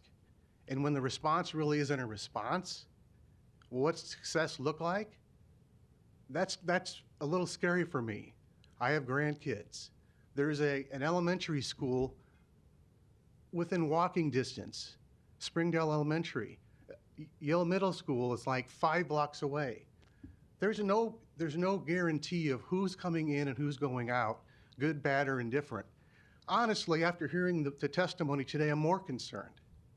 I thought we'd be coming down here talking about what's a disability. Why is this a disability? This is the same proposal that was on the table that was turned down by the city council. This is on the website by the MHA. It is a nonprofit, peer-oriented, and participant-driven organization dedicated to serving and providing alternative programs to those who live with mental health and/or substance use and addiction issues. It has nothing to do with disabilities. How you categorize a disability, I guess that's the question. But this has just been a simple move to take something that was rejected by the city council and now take it down to the planning level. As a neighbor, that I see this home every day, I can't say that I would support that in any way. There's just too many risks. Especially after considering this sounds like a very loosey-goosey setup. You can come and go as you please. One of the major issues always with people coming out of addiction isn't so much of them. They typically are doing their best and they're sincere. Often it's the ones that come looking for them, old friends, old acquaintances. And that's when things can get out of hand. You know, I don't want it to be the one situation on my block where someone gets hurt. There are no guarantees in life. And it's easy for me to say, not my neighborhood, but the reality is this is not a good location for what's being proposed. This is a residential neighborhood near schools. That's my final comment. I appreciate the time.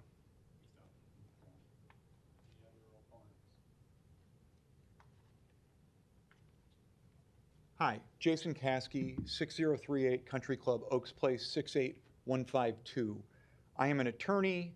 I'm a partner at QTech Rock, but I'm speaking in my personal capacity as a member of the community affected. I'm going to be honest with members of the board. I'm slightly confused and also experiencing a bit of deja vu. As the chairman discussed, you have specific rules that you have to go through for the conditional use permit, small group living disabled, and your first one was to determine whether the applicant, on a preponderance of the evidence, has demonstrated that they're qualifying individuals as disabled and that they have programs to deal with it. I think the preponderance of the evidence that has been demonstrated by the applicants is that they lost their application in front of the city council, and they've taken their program that is for individuals that are recently incarcerated that have drug and mental health issues, which they're doing a yeoman's job, great things for these folks. But they've been denied before the city council for this, so they thought, as my neighbor just said, we got to take another stab at this and we're going to go before the planning board. I don't think they've hit what they're doing.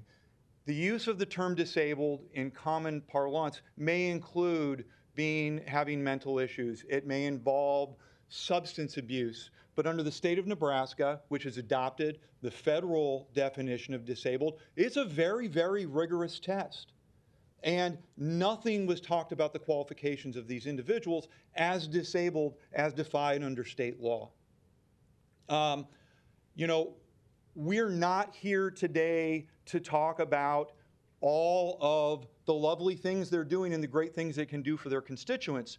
We're here to talk about this conditional use permit for individuals that are disabled. And I don't think that the evidence, it's not the preponderance of the evidence demonstrates that what they're doing is what they've always done, which is helping individuals who are recently incarcerated and that have mental health issues and substance abuse issues get back on their feet. It's a temporary, these people are there for a calendar quarter. It's very transitional. It's built into their program. And the elephant in the room is this was within 500 feet of the playground for Spring Hill Elementary, which was the deciding factor in front of the city council. What they're doing is great. Where they want to do it, it's not great. In addition to that, we're not close to any bus lines. We don't have a lot of the other sort of things that these individuals who are struggling through their troubles. I'm not going to go as far as say their disabilities, because the definition for disabled that you guys are being held to make this determination, I don't think it hits that. But their troubles, this just isn't a great place for it. The only thing that this facility fulfills is it had been a group home for children for Boys Town, I think. And so it already had the bedrooms. It's a nifty physical plant for what they want to do, but the totality of the circumstances is not great. And I think with the burden that you listed before this hearing began, I don't even think you get to step number 2, because I don't think that they have met their burden, which falls on them, that they're qualifying individuals as disabled and they have programs to meet the needs of individuals that meet the definition of being disabled. The definition of disability, it's not for me to define. It's the state statute specifically incorporates by reference the federal definition, and it's really long, and I'm not going to pretend that I've memorized it. I'm a technology attorney. So I've already been, vilified in the press for my discussions before the city council. If you deny it, they have an appeal, and it goes back to the body that's previously rejected their application. So I urge you, based on the charter of what you've been challenged and the proposal that's before you, I don't believe that they have met their burden. And I think that you, as a matter of definition and charter, need to reject their application. Thank you for your time.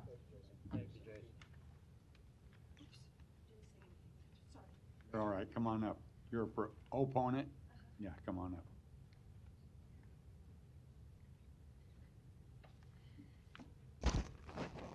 My name's Susan Pizzo. I live at 6132 Country Club Road, Omaha, Nebraska 68154. I would really like to address some concerns I have regarding the interview with WOWT on June 3rd, 2024. In fact, he happened to mention he was on there.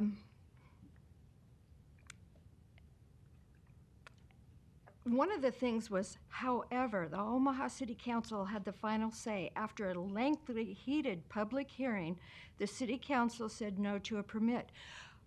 Don Rowe, at the City Council meeting, said, "I would like to take a moment to applaud both sides. This is a contentious conversation that we have had this afternoon. There are communities in the county, or the country, that things could have gotten out of hand." So it wasn't really contentious. The other thing is, let's see. Tessa Dominguez calls the denial a clear case of discrimination, and this other gentleman mentioned it too.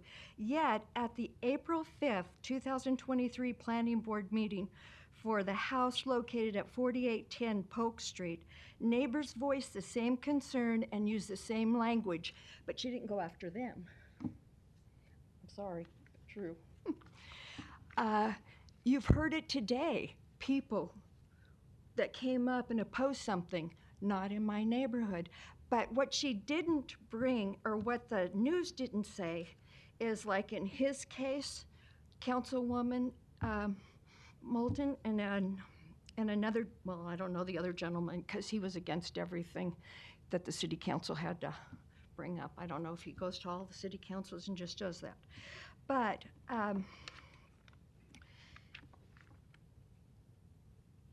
oh gosh, I lost my train of thought. I'm so sorry. I'm sorry. My son has been on life support for over 2 weeks, and they're finally doing got his body to where he could do it. So if I cry, I'm so sorry. But Ma'am, the last thing I said. Ma'am, if you want to take a seat and compose yourself, we can call you back up if you want to speak again. Okay. Okay. Thank you. Yep. But I just think it's so important. Any other opponents? Hello. Paul Kolkman, 7820 Fairway Drive, Omaha, Nebraska, 68152. I want to thank you all again for your time today. I know it's been a lengthy discussion again. I won't rehash everything. Since our last meeting, I've had a couple of cordial conversations with Casey Parker, their executive director, and went to the neighborhood planning meeting. I appreciate those discussions. However, what the discussions have highlighted me is this is truly an unsafe project, and not really different from the halfway house that was almost unanimously defeated at the city council. Per her own admission, Casey stated that they would have to look at filling the house with individuals who are not on parole, as we discussed here today, but those who have, quote, jammed their number or their time in the prison system at the penitentiary. This is often individuals who have been denied parole, and often individuals are denied parole for misconduct. So that is who they would look to fill this house with. She even admitted that this is more concerning than when they have parole officers or police more readily available at a transitional living facility. When asked if she would exclude those at the neighborhood meeting who have, quote, jammed their number, that was denied. At the neighborhood meeting, it was also asked if she would exclude sex offenders, and she did give a little bit on that, which was appreciated. However, she said, if they did that, can we just go back to the transitional use and have your support? Because we really want to put this as a transitional use facility. That shows their true colors, what they want with this project. And that was almost unanimously defeated. Quite frankly, this board also voted against it once already, and then it was laid over. When asked Casey what happens if something goes wrong at this house, what if this project fails? Her answer was, that's the risk of doing business. With this, I couldn't disagree more. In medicine, when something goes wrong, we don't just throw up our hands and say that's the risk of doing business. We do everything we can to prevent it, address it, and make sure it never happens again. Lives are not just the cost of doing business. Children are literally at risk right across the street. Neighbors are at risk. The Hanu House in Lincoln, you asked for some statistics, Mr. Morris. They came at the neighborhood meeting with these. Had 101 guests in the year 2022. There were 17 calls for service, for emergency services there. That's almost 1 in 5. The recidivism rate of this group is over 20%. There will be felonies committed there if we are filling it with people who have jammed their numbers. Once again, right next to a school. This also does not, as stated here, meet the definition of suitable living. This house is not located near convenient services for the residents that would be there, preferably walking distances to bus routes. And lastly, as we discussed previously, as you stated in number 1 point, Mr. Rosenbaum, was what qualifies them as disabled? Who diagnosed them as disabled? I used to do disability exams for the state of Nebraska. All of them going to be diagnosed as disabled by the state of Nebraska? Are they all going to be on Medicaid because of that? They haven't proven that. They have not gotten to that point. Please do not be fooled. This is not about a disabled house. This is about a halfway house across from a school that's been previously defeated. It does not have the proper personnel to truly function as a disabled person's facility, which often requires nurses, doctors, security. There is a proposed Dunham House in our neighborhood that I think was also on the agenda today. That's for disabled vets. What you don't hear is the neighborhood standing up here arguing against that. That is a worthwhile cause that does not appear to endanger others while dealing with the disabled. What we are against is putting violent criminals and addicts next to a school in a residential neighborhood. Thank you for your time. Question Mr. for Pate. Paul. Is it Paul? Yeah. Question for you, Paul. Mm-hmm. I think I heard you right when you made a statement. Were you at the meeting? I was. Okay, so this isn't hearsay when you said that Tess indicated that she really wants to use this as a transitional use facility. So that's correct. She said, well, if we agree that no sex offenders would be there, could we just go back to this being a transitional living facility, asking the neighbors if we would be okay with that? And the answer was no. Okay, thank you. Thank you, Paul. Thank you. Any other opponents?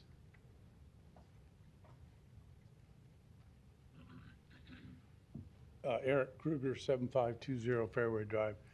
I only came up here for one reason, Mr. Pate, and that was to confirm what Paul just said, is that the executive director, Casey, I think was her name, and Tessa both stated to the group that was assembled last week up at the church that their preference was to have this be a transitional for convicted felons. Thank you. Thank you. Any other opponents? Yeah, come on up, Susan. You'll have to give your name and address again. I don't need to? You do. Okay. Susan Pizzo at 6132 Country Club Road, Omaha, Nebraska 68152. I don't remember if I got through the discrimination part. Maybe I did.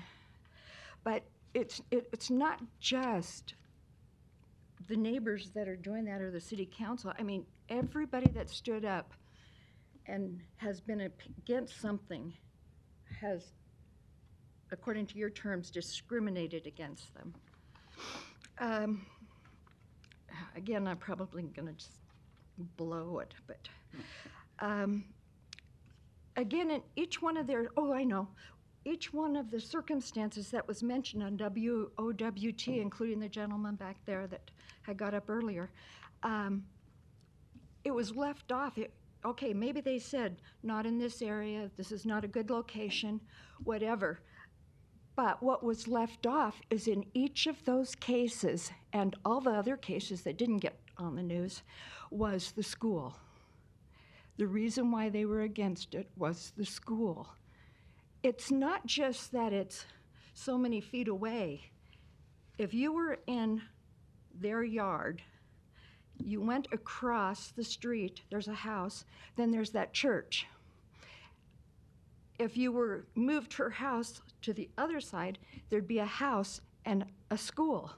It is very, very close, and behind it is like a park-like area that the school does own. I don't know if any of you have driven around the area, but so it's got nothing to do with who's in there, but the children, and especially with the incidents that keep happening at the schools. I mean, we just had a shooting here, and Springville was one of them that got locked down because of the proximity to where it was done. And so OPS is actually looking at, what can we do for safety issues? And when I did ask, about what at that meeting, the neighbors' concern, I mean, they're parents that are sending these kids to school. There are kids that are afraid to go to school. But their thing was, and I can understand it, they can't, take care of that problem. But in a way, they really can. They don't have to be there. It's one more element that you're putting in front of these children, in front of these parents that, are getting afraid to even go to a public school anymore.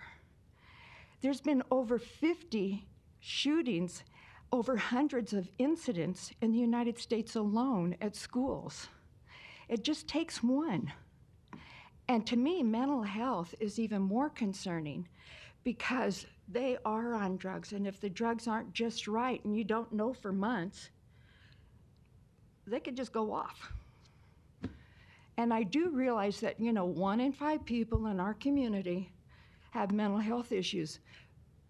But I don't believe that they're at that level, that they need to go, to their home or something. You know what? I think what you guys do is really good. And it's just upsetting to a lot of us neighbors that we feel like they don't listen and nobody listens. They want us to listen to them, but they don't want to listen to us. And just like with the meeting that you guys had August 7th, no one was notified. And she admitted that she did not notify any of the neighbors. So this was kind of coming under the gun. And now we found out just recently that, I think it was Friday night, that the city council isn't even going to look at this. We just feel like we're just being thrown under the bus and nobody really cares.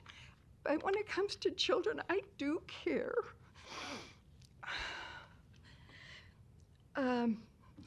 She also said,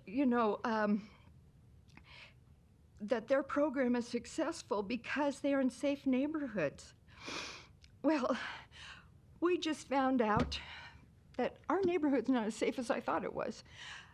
The church that they held the meeting at, the building director there said that they have people that use their parking lot to sell drugs. Just down the street is a gas station where they'd have to walk to, by the way, to get even past that to get to a bus stop. They have drugs there. They have solicitation. I was really better off not knowing what our neighborhood had. We had a murder on our street, and I know that's been mentioned before, and it was over drugs. And then you hit Sorensen Parkway, and then people call that the ghetto. There's been a lot of shootings there, incidences, murders.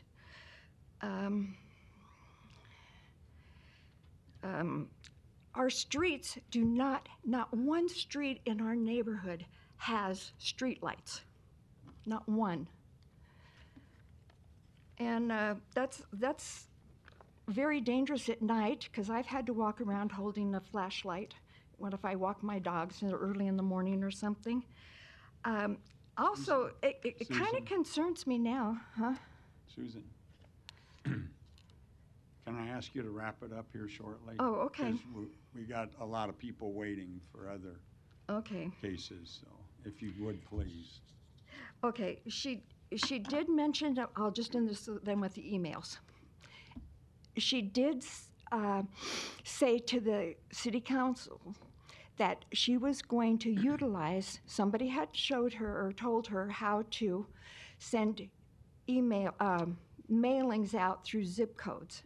She did not do that for the August 7th meeting. She didn't even do it for this one. Luckily, she did send something to our president, and we did get something through that. But it just seems to us that it's going under the board, and I don't understand, and I don't know anything about you guys, but how it could just go through the planning meeting and not the city council. Okay, we'll let Eric get to that. This is a conditional use permit, but I think we understand your sentiment. Okay. Is there any last, okay. No, Thank you. No, Just thank you so much for thanks for coming down. I dealing know with me. your Like world's kind of turned upside down. Yeah, and that's why to me it's so important to come here. Okay. Any other opponents?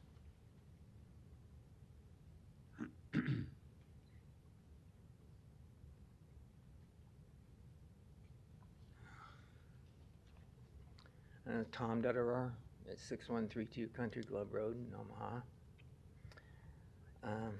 Tom, can Yes. you speak up a little bit or kind of Oh. pull those mics in toward? Yeah. Is that better? Yeah, I think so. Let me hear Okay. you. I have to improve my diction. Anyway, I'm asking that you all just deny this request, for several reasons. I'll just keep it short, but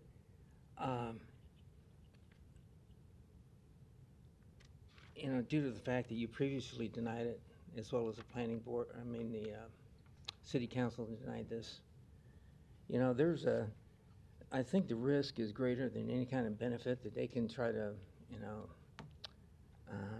come across with, due to the fact that it's an increased risk of violent crime.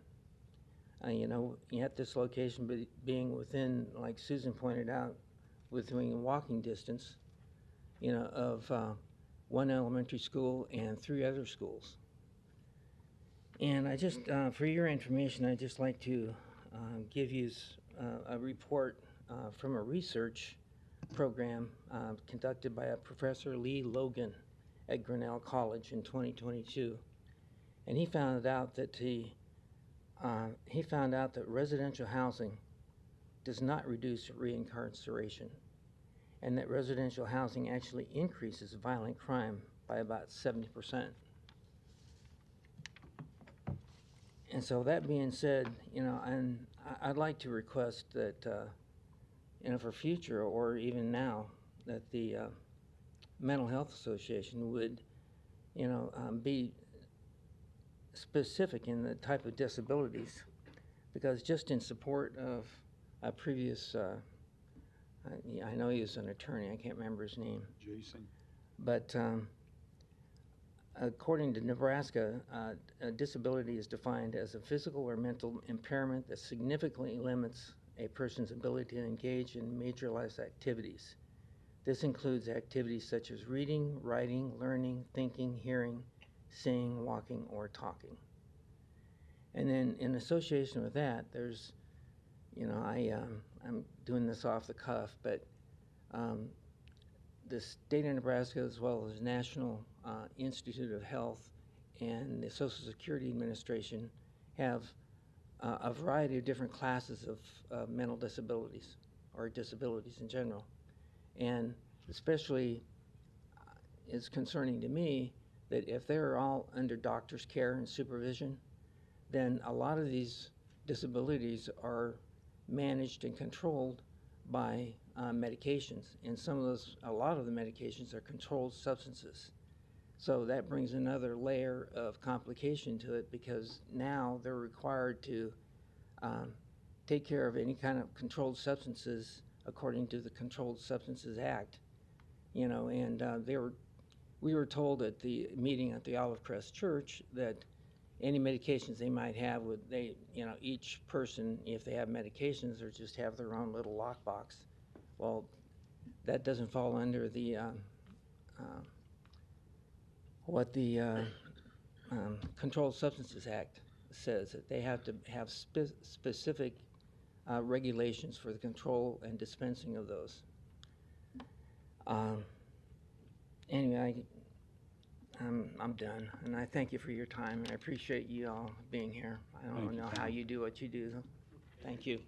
Any other opponents?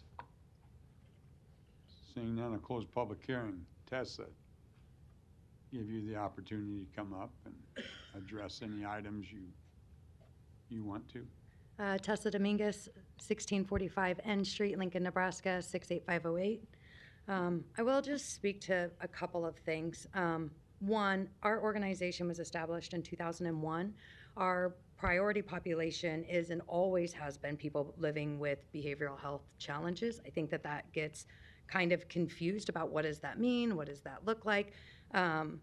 We didn't actually start working with the Department of Corrections until 2015. And again, the population has stayed the same. It is people it wasn't that we switched from community to corrections. We expanded all of our programs to serve both community and corrections, but our priority population is that behavioral health challenge. I think that there was something mentioned about, Casey talking about, being supported to do transitional living. Is there a day that we would love to not discriminate towards individuals living with these disabilities that are also on parole? Absolutely. That application was denied. So I'm here before you today to talk about how we would like to utilize this property to still serve the population that we have been serving since 2001. There was a lot of questions about what is a disability, and I didn't intend to. I filled out the reasonable accommodation application. I turned that in to all of you. I didn't intend to recite any of that up here, because there's a lot of information, a lot of work, and a lot of writing that went into that. But the one piece that I will read is that the individuals that this housing is intended for live with mental health and or addiction impairments, which are recognized as disabilities under the American with Disabilities Acts of 1990 and amended by the ADA Amendments Act of 2008, as well as the Fair Housing Act and other federal, state, and local non-discriminatory laws. The statute reads, the term disability means, with respect to an individual, a physical or mental impairment that substantially limits one or more major life activities of such individual, a record of such impairment, or being regarded as having such an impairment. That is the definition of people living with disabilities. And if we look back to the Olmstead Act as well, the Olmstead Act talks specifically about people living with these challenges, with these disabilities, being in the most least restrictive environments possible as they navigate what sustainable, stable recovery looks like for them. And so those are the principles that we stand on and the population that we try to serve. Lastly, what I will speak to is that I've worked with Casey Parker for 8 years, and I feel very confident in saying that I don't think that she would ever speak so flippantly about individuals' lives as to say that that's just a part of doing business. I do believe that we can say that, like, no, we cannot promise you that there will never be anything that goes wrong at one of these properties, right? But I can tell you that in all of the years that we've been in service, we have never had a serious incident at one of our homes. We did provide the neighbors with the data that we have on our programs. There were 17 calls of service in the last year to HANU. We also shared with them that those 17 calls of service were not for serious incidents.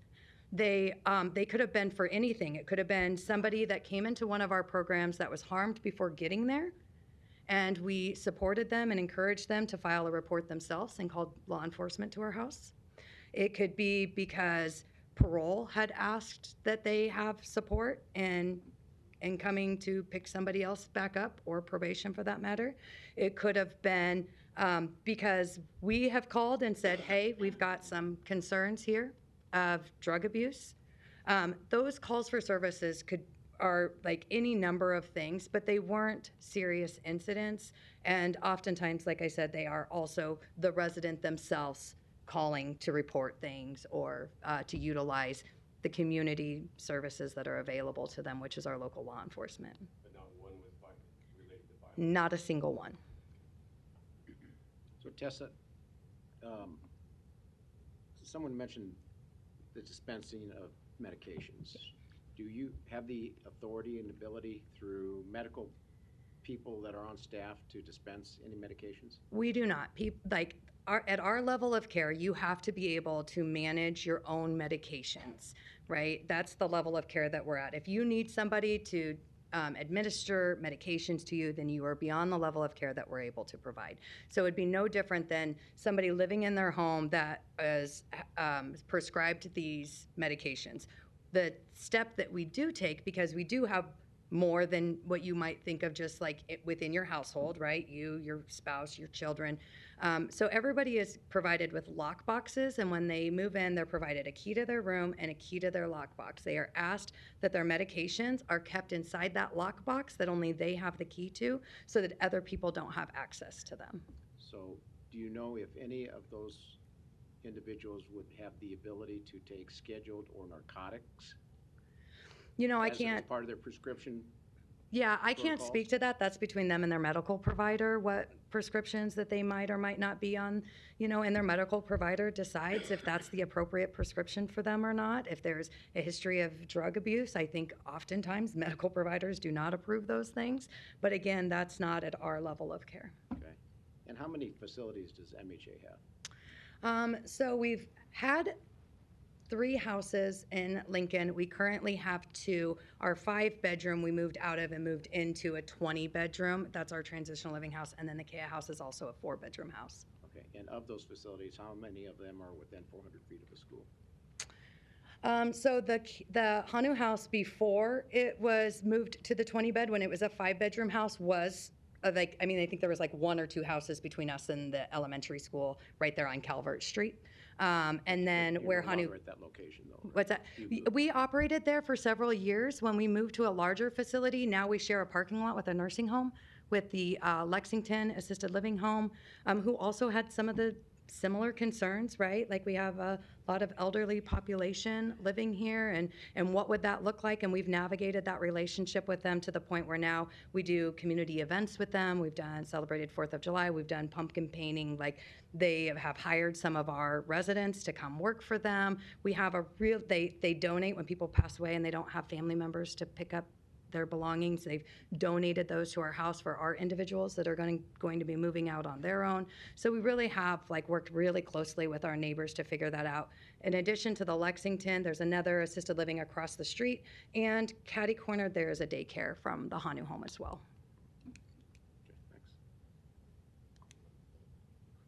Any other questions?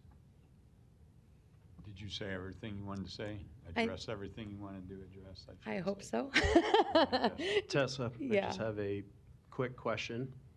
As I get into the difference of the uses and the applications, you kind of alluded to it, that your original application was denied for transitional living. So a key part of that is for transitional living, which this is not what's on the agenda, but that's providing for the care and short or long-term overnight occupancy of more than 3 unrelated persons, any of whom require supervision while under a program alternative to imprisonment. Okay? Do you have any residents with your application that fit that definition, that are serving out their prison term in a home alternative to a corrections facility? Right. Do you mean the home that we're I'm proposing saying to open, what right? we are reviewing in the agenda today. Yeah. No, that was my understanding, is that we would not be able to house those individuals, which is where the conversation came up about the transitional living in the future, that there, Yep. one day, we would sure hope that maybe we could, get enough support Okay. from neighbors to reapply, but today we understand that is not And you a part understand of that is not an option of Correct. what you are asking for today? Correct. Okay, so then we are no longer talking about transitional living. That is a use permit that would have required approval by the city council. That was denied. The application before us back in August agenda as well as today is for small group living disabled. And so that is for the care. And you could sit down. I don't have any questions for you further, Tessa. Thank you. So small group living disabled, defined as a dwelling unit housing on a weekly or longer basis at least 4 but no more than 8 unrelated persons with a handicap, not including resident managers or house parents, and not defined as a family.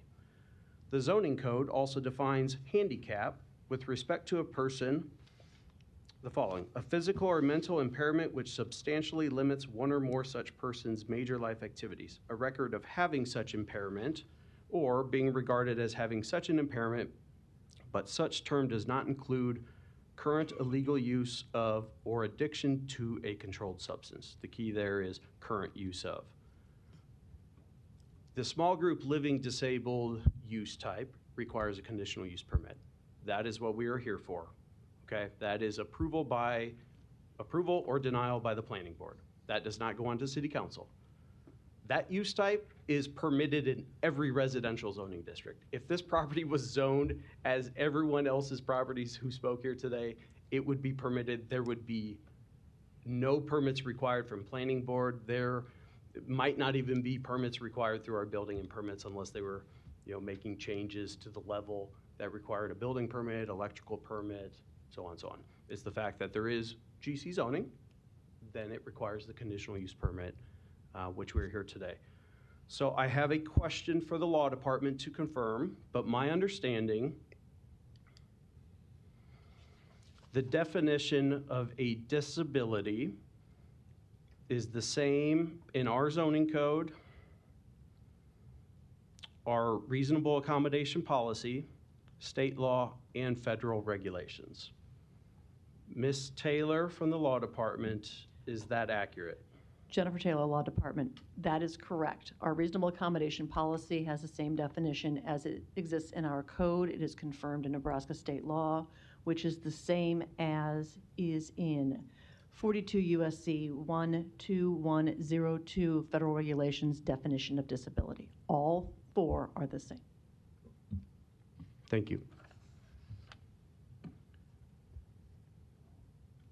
I don't think I have any further comments.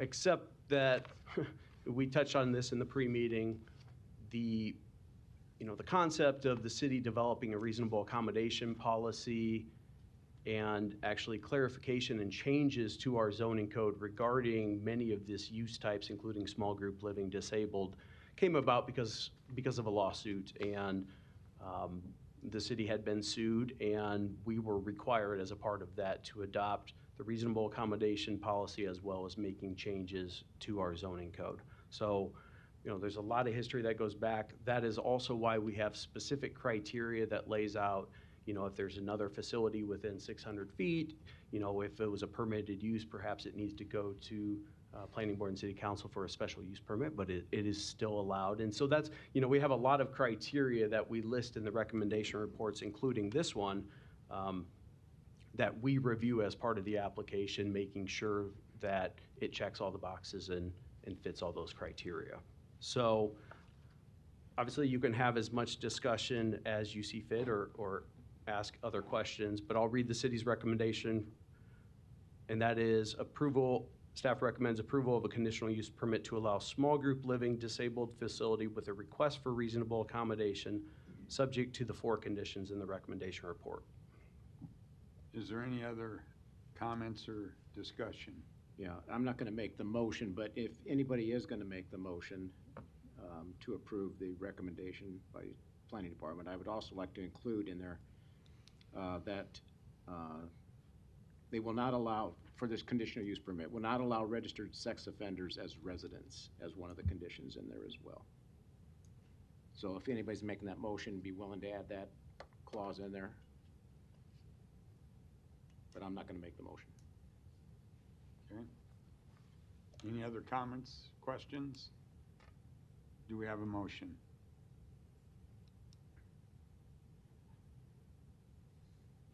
I guess I just want to make one comment. As to all this discussion is going on, I've been reading through the documentation. Can you talk louder? I can't hear you. Oh, I'm sorry. I'm not making a recommendation at this point. I'm just making a comment and observation. The principal action here that is of concern to me is the reasonable accommodation statute.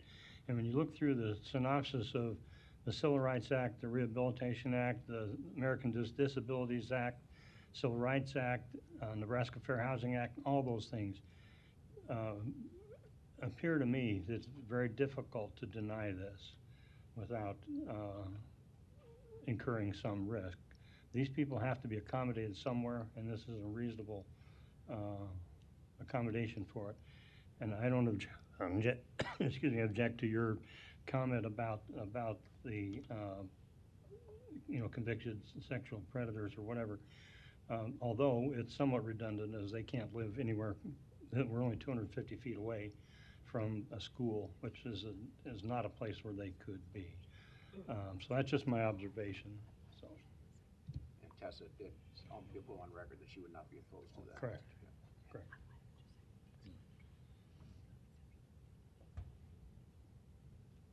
Before I ask for a motion, Jennifer Taylor was just saying that step 2 that I read through with parts of the city do not apply in this situation.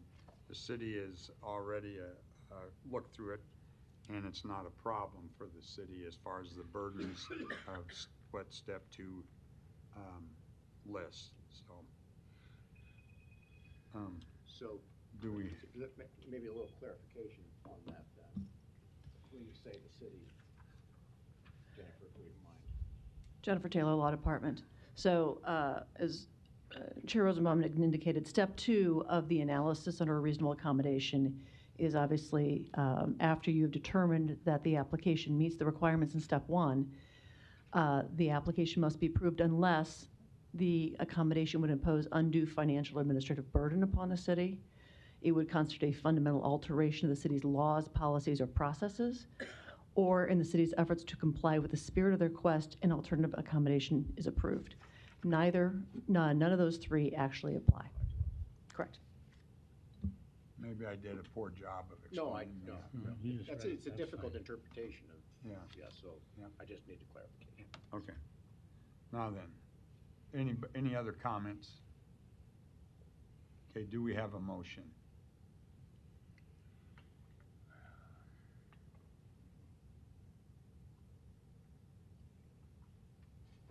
Are you looking for your recommendation, Dave? Yeah. Okay. You intend on making a Yeah, motion? I will make a motion. I move that the approval of the conditional use permit to allow a small group living disabled facility with a request for reasonable accommodation, subject to the 4 conditions of the staff report, with the addition of that no, you have the words? Will not allow Without allowing registered sex offenders as residents. So those 5 conditions. Yes, 5 conditions. Second. We have a motion and a second. Kathy, please record the vote. Tondel? Yes. Sotolongo? No. Moore? Yes. Morris? Yes. Rosacker? Yes. Pate? No. Mr. Chair? Yes. Approved, 5-2. Just a comment for the folks that, regarding some of the concerns that you had about whether these people are disabled or not. I think Eric clarified the distinction between this case and the last application. But the other thing is, as a conditional use permit, if there's any violation of the stipulation of this, then they are subject to review and possible revocation. So it's not as though this is just a get out of jail free card, so to speak. So if there is a violation down the way, then there is a remedy to revoke this permit, if you will. Okay, we're taking 4 and 5 together. Yes, we will hear 4 and 5 together. Agenda item number 4, case C3-24-237, applicant, Planning Department on behalf of the City of Omaha, request approval of the Mason Place Rose TIF redevelopment project. Location southwest of 33rd and Mason Street. Agenda item number 5, case C3-15-283, applicant, Planning Department on behalf of the City of Omaha, request approval of an amendment to the Uptown District TIF redevelopment project plan. Location southwest of 33rd and Mason Streets. And Don, you're up. Yeah, Don Seaton, Omaha City Planning Department, and my presentation will address both items 4 and 5 on the agenda. And that's because they both involve the same property, and that's this development site here in yellow at 33rd and Mason Streets. Item 5 is an amendment to the Uptown District. That's an approved TIF. That's a multiple phase, multiple site TIF, and the amendment will pull this particular property out of that multi-phased TIF, approved TIF project. And the purpose of that is so that it can be developed as a standalone TIF project by a different entity. And that brings us to item 4 on the agenda, Mason Place Rose TIF project. It's a residential infill development. This property is presently vacant at 33rd and Mason Street. The proposal is for a townhome project that will provide 15 new market rate for sale townhome units arranged in 2 structures run parallel to each other on the site, steeply sloped site. These townhomes will be 3 stories in height. Each unit will have a 2-stall garage. The developer is Milestone Management, LLC, managed by Alex Jensen. Total investment in the neighborhood is over $6 million. The TIF support for the project is $1,099,237. This project's been approved by the TIF committee. It's an appropriate land use for the area, and it complies with the city's master plan. There's a rendering, and we're asking for your approval. How many units? 15 units. Thanks, Don. Thank you. Any other proponents? Alex Jensen with Milestone Development. Yeah, I think this is a great project. Really excited about how it turned out, and think it'll be a great fit for the neighborhood. We've met with the neighborhood twice now, right after initial concept development, and we had a good turnout. It was on August 5th, a great turnout. There was a couple concerns. One was parking, another was noise and short-term rentals.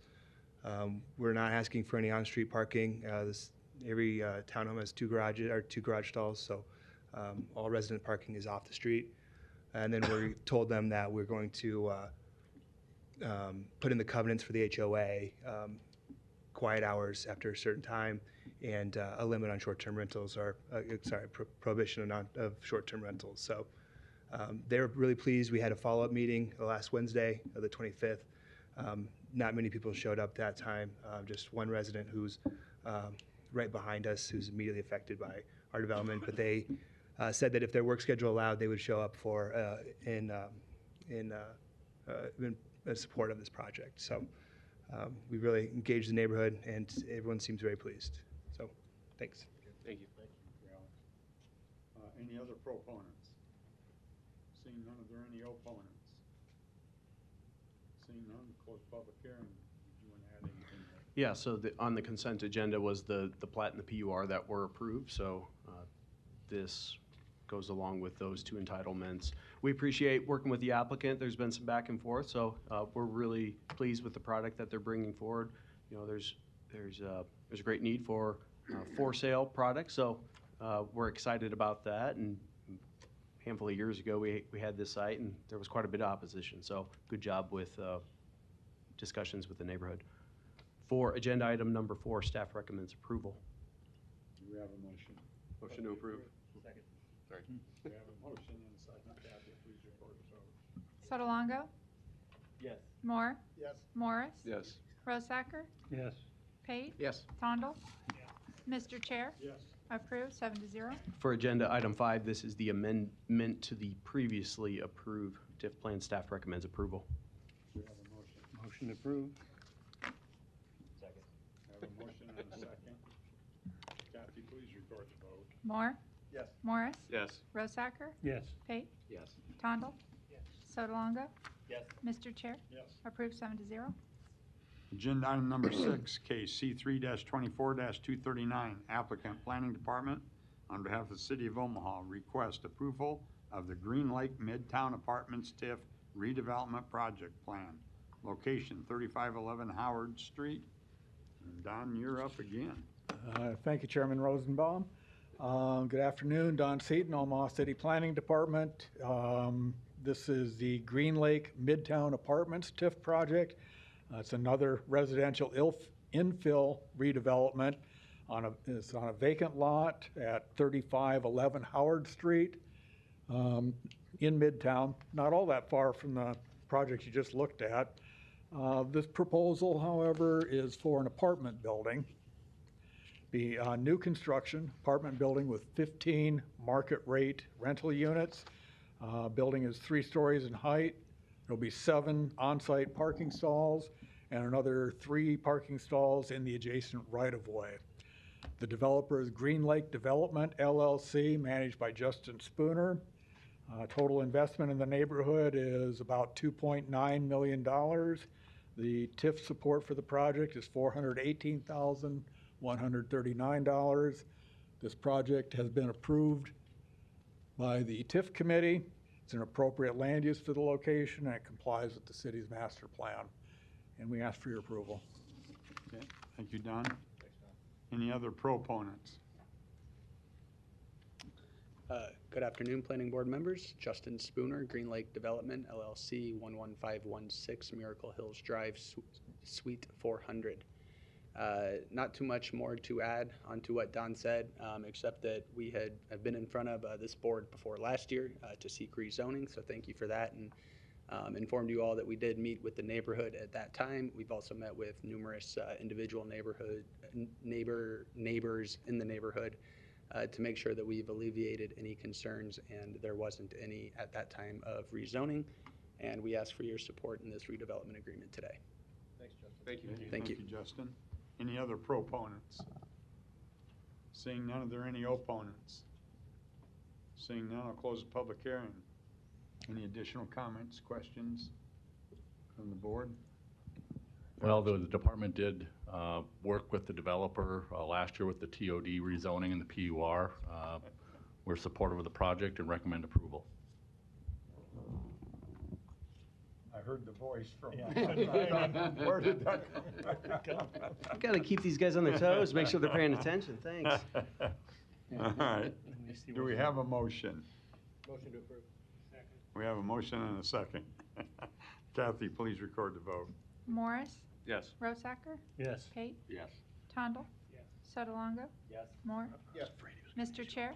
Yes. Approved 7-0. Agenda item number 7, case C3-24-242. Planning Department on behalf of the City of Omaha request approval of amendment to Chapter 55 zoning to adopt new floodplain maps, allow kennels in industrial districts, allow an accessory dwelling unit in the AG district, and modify the resource extraction use type description. Location, City of Omaha in the 3-mile extraterritorial jurisdiction. Eric? Yeah, so typically we'd have layovers on the consent agenda, but because we had notified so many neighborhood associations, I just wanted to speak briefly on the record. So this Chapter 55 amendment would adopt new floodplain maps that were just released by the U.S. Federal Emergency Management Agency, FEMA, and are required to be adopted by City of Omaha as a member of the National Flood Insurance Program.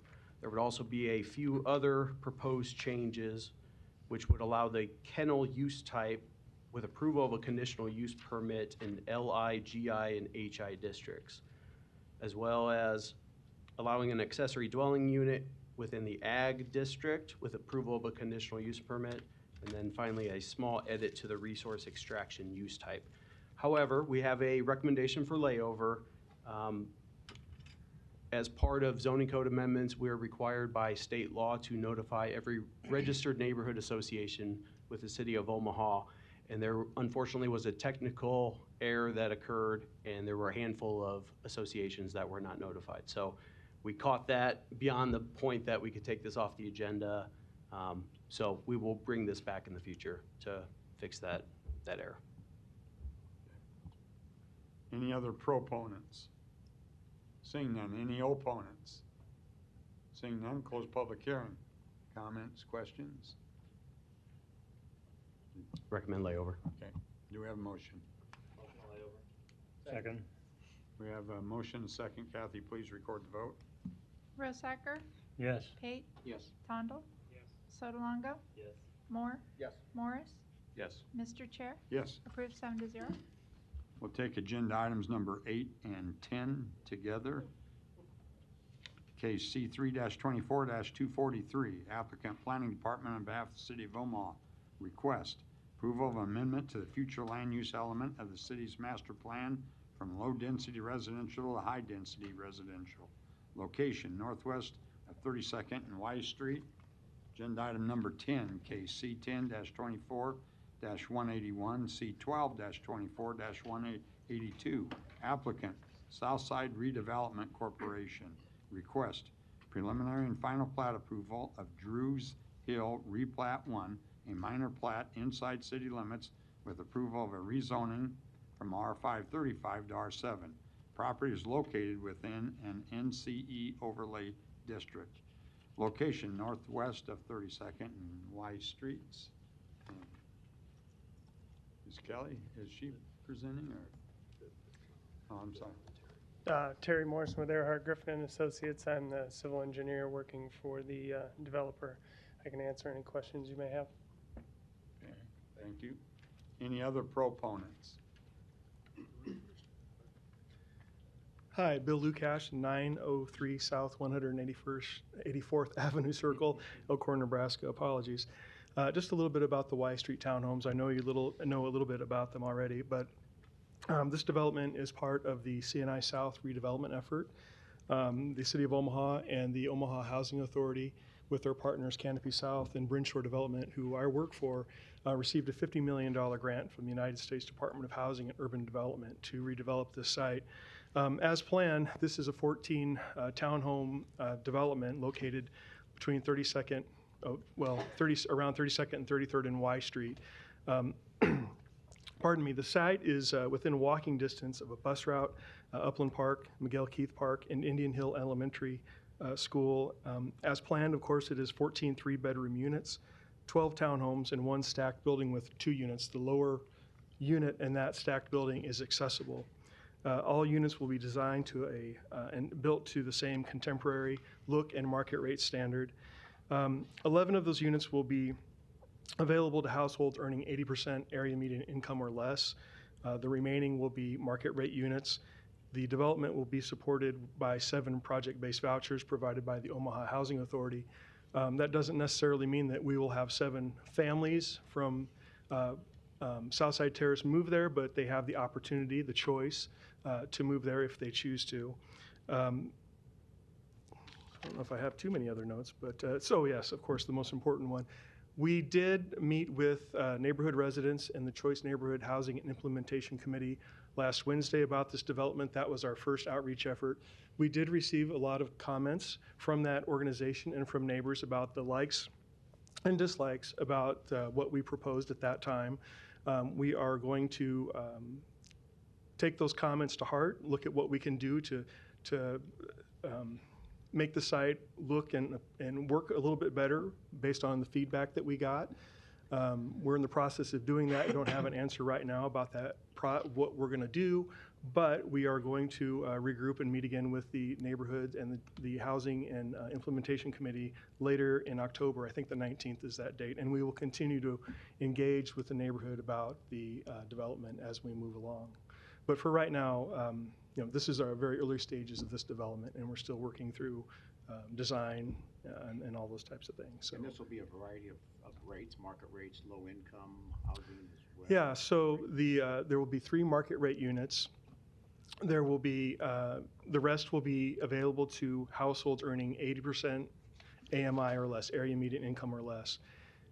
Those rents, or out of those 11 units, 7 of them will be reserved for people that live at Southside Terrace now that will receive a project-based voucher if they choose to live there. We have one development in North Omaha where nobody wishes currently to move back there from Spencer Homes, the former Spencer Homes. So that scenario could exist. I hope not. I hope we do have people that want to return to this area. It's a very nice area. It's ideal for families, we believe. But it could happen that we won't. But so what happens to those units then if no one? They will be filled by qualifying households that want to live there, yeah. And you give a certain amount of time for them to decide whether or not they want to move in? Correct. Who's going to retain ownership of these? Ownership falls under an ownership entity. I don't think we've established that yet, but it'll be the ownership entity will be controlled by the Housing Authority, Brinshore Development, Canopy South. Okay. And then managed by the Selden Company. We have a property manager take care of all those properties. Did we get the money yet? What's that? Did we get the money yet? Money for what? I'm sorry. Grant from. Oh yeah, we received that a couple years ago, and we thankfully we were awarded so a funding opportunity came up rather quickly this spring called Community Development Block Grant Disaster Recovery Funds, small rental projects, and we received a small amount of money, like $1.65 million, to support the development of this property. So we had to jump on it if we wanted to access it because those funds are gone now, the disaster recovery funds. So I'm thankful that we were able to get it. But yeah, funding's in place. And when will it start then? I'm sorry? When will the project start? We'd like to close in the first quarter of 2025 with construction beginning shortly after. Perfect. Great. Thank you very much. Thank you. Any other proponents? Good afternoon, Cesar Garcia, 2419 North 149th Street, Omaha, Nebraska. The Executive Director of Southside Redevelopment Corporation. We do business as Canopy South. We're a community development organization, nonprofit, working on the revitalization of neighborhoods in South Omaha. We currently are the owner of the lot. I just want to add a couple things. You know, we received some CDBG funding for the completions on some of the roads in that area that are needed to be able to develop this housing. It is very important for us as a community development organization to get on record that the community is at the center of every decision that we make. And when we had a meeting, I was not present, but I got all the notes, and there were some concerns about how the building looks like or perhaps what's going to go on there. I have to tell you that this group jumped on a call right away and made sure that we were addressing all those requests. So I wish, you know, there was perhaps some of them here because I always advocate for community. No one is here today, but they are the experts. That's what we always say. And we will not be here doing any work if we will not put them there in the center. Thank you. Thank you. Any other proponents? Seeing none, are there any opponents? Seeing none, I'll close public hearing. Additional comments, questions? Go ahead, Eric. Yeah, so I think the team covered most of the items. You know, we have an existing NCE, Neighborhood Conservation Enhancement Overlay District, that's in place for this property, as well as the other properties within the Choice Neighborhood Implementation South Grant. So this is the only property that's zoned R5, so everything else is R7, which is what the NCE requires. So that is the reasoning for the future land use amendment, as well as the rezoning to R7. So as it was discussed previously, we're not locked down to this plan, but we're showing, as is the case with any rezoning, you know, the renderings, which we're going to work on and continue to work on with the team, as well as the site plan. And, you know, the NCE plan is working really well, we think, for all of these phases. We've incorporated everything we've learned through the PUR process and been able to apply that to a document, but it, you know, so it has requirements that this site will need to comply with, and it incorporates all those ideas from PUR plans, but it's nice because it has a little more flexibility that we can do. So specifically for agenda item 8 is the future land use map amendment. Staff recommends approval. Do we have a motion? Motion approved. We have a motion and a second. Kathy, please record. Pate? Yes. Tondel? Yes. Sotolongo? Yes. Moore? Yes. Morris? Yes. Rosacker? Yes. Mr. Chair? Yes. Approved 7-0. Regarding agenda item 10, staff recommends approval of the rezoning from R535 to R7, approval of the preliminary plat subject to the 7 conditions in the report, approval of the final plat subject to submittal of an acceptable final subdivision agreement if necessary prior to forwarding to City Council. Do we have a motion? Motion to approve the rezoning from R535 to R7. Approval of the preliminary plat subject to the 7 conditions in staff report. Approval of final plat subject to, I guess, acceptable final subdivision agreement if necessary prior to forwarding to City Council. Second. We have a motion and a second. Kathy, please record the vote. Tondel? Yes. Sotolongo? Yes. Moore? Yes. Morris? Yes. Rosacker? Yes. Pate? Yes. Mr. Chair? Yes. Approved 7-0. Agenda item number 15, case C12-24-234. Applicant Dunham House, Inc. requests preliminary plat approval of Dunham House, a subdivision inside city limits, location 7808 North 60th Street. May we hear from the applicant, please?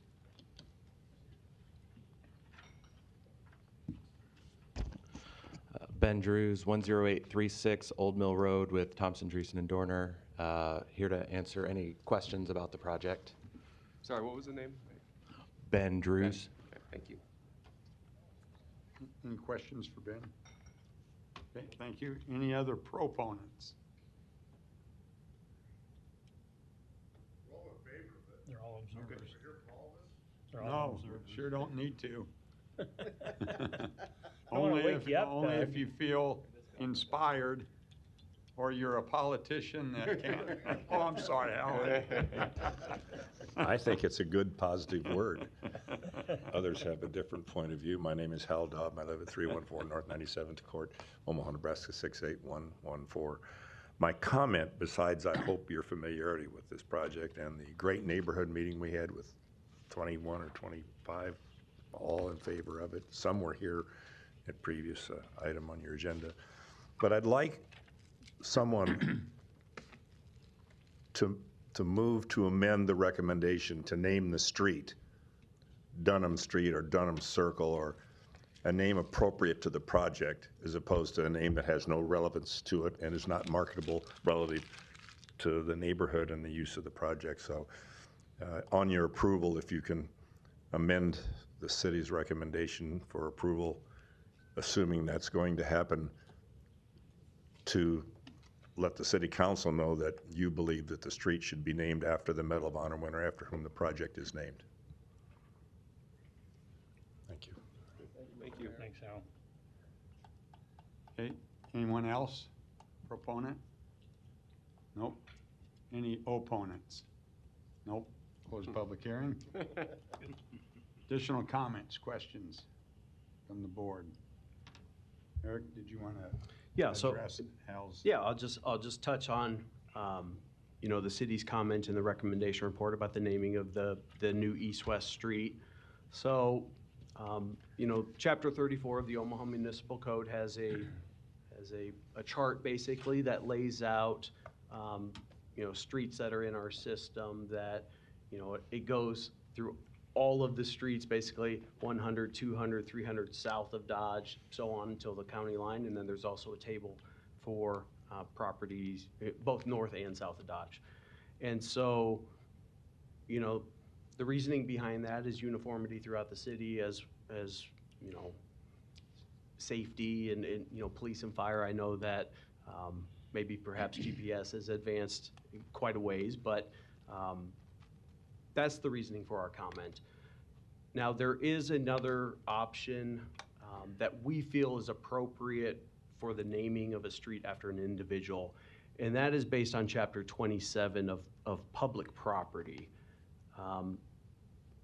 And what that does, that came about in 2011, and there's a whole set of criteria. Some of the options are commemorative, but there is also a process in place for a renaming of an actual street. And we believe something like this to be named after an individual. Obviously, you know, Jason Dunham gave the ultimate sacrifice and, you know, could only say great things about it.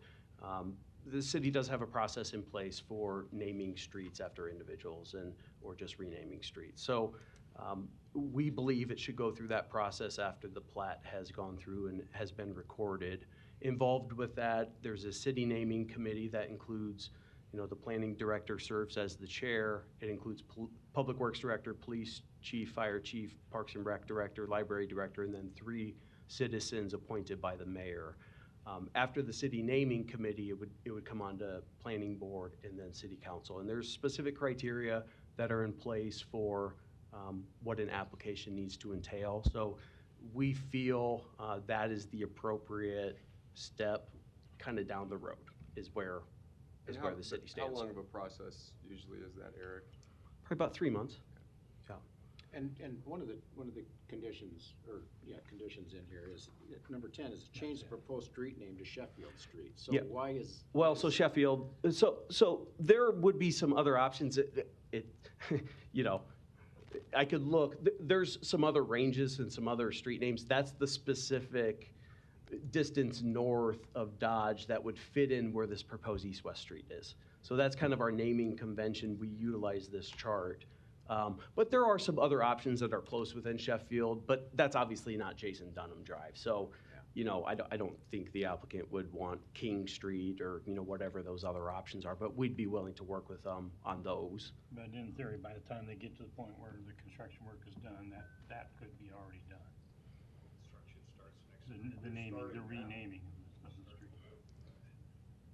You're saying after the recording of the plat? After we take this action, and they simultaneously decide to go to that through the formal process of getting the street renamed, that only takes several months. So by the time any construction work could be done, that street would already be renamed to the name they would like. Yeah, it could feasibly, it could line up timing wise that way, yes. Do you have the authority to do it right now? Sir, just a second. I closed the public hearing.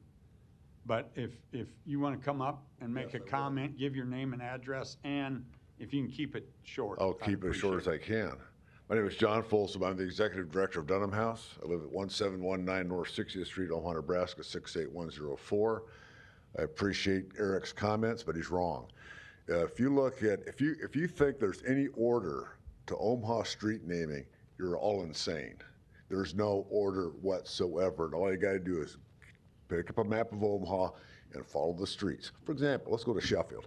Who is Sheffield? I think we're trying to bring some order to it. No, but you're not. You've got Mecca Drive out here that leads into Mike Fahey, which should be Webster, which continues on, meanders out west. Sheffield, as a matter of fact, is East Omaha, meanders around, runs into 54th Avenue, and stops.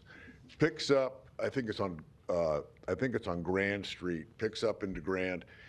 Sheffield doesn't reappear until 84th. So you have that intervening for 30 blocks. Sheffield, you've got one. Grand Street disappears for about 2 blocks, turns into Larimore at 168th, then continues on being Grand again, right? So I think that given the fact that we're talking about a 40-acre parcel, this road that we're talking about stubbing in from 60th Street will not go anywhere. It can't continue west because you're not going to tear down houses on the road that abuts, was it Fairhaven or Fairway Drive? You're not going to continue Sheffield into the Omaha Country Club property. It doesn't make any sense, gentlemen. We're paying a tribute. You have the authority to do this, do you not? There's the attorney. Ask her.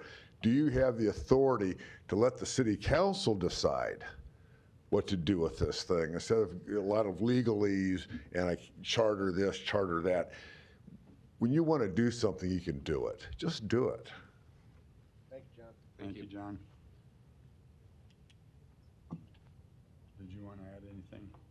The planning board has the authority to change that recommendation for number 10. It's not what the city's advising, but you have that authority to make the recommendation. Ultimately, it's the city council who decides. Any further comments, discussion, questions? I understand your position, but what harm would there be if we did make that recommendation today? Is it precedence? Well, what if every 8-acre plat that came in just chose their street name? And yeah, you can make the case, look, this is special, this, it's a great project. Yeah, I admit it. We have over 245 square miles in our zoning jurisdiction, and, I guess, we follow the codes and regulations in place, so, And there is a clear process in place. There is a process. We put that process in place after the Mike Fahey Street because there wasn't a clear process. In fact, I helped write that code in Chapter 27 that laid out that process. So I'm very familiar with the process and what the proper protocol is. All right. Everybody feel good here? All right. Did you want to make your recommendation? Yes. Or have you already? Nope, I did not. Staff recommends approval of the preliminary plat subject to the 10 conditions in the recommendation report. Do we have a motion? I'll motion to approve the preliminary plat subject to the 10 conditions in the recommendation report. Second. We have a motion and a second. Kathy, please record the vote. Sotolongo? Yes. Moore? Yes. Morris? Yes. Rosacker? Yes. Pate? Yes. Tondel? Yes. Mr. Chair? Yes. Approved 7-0.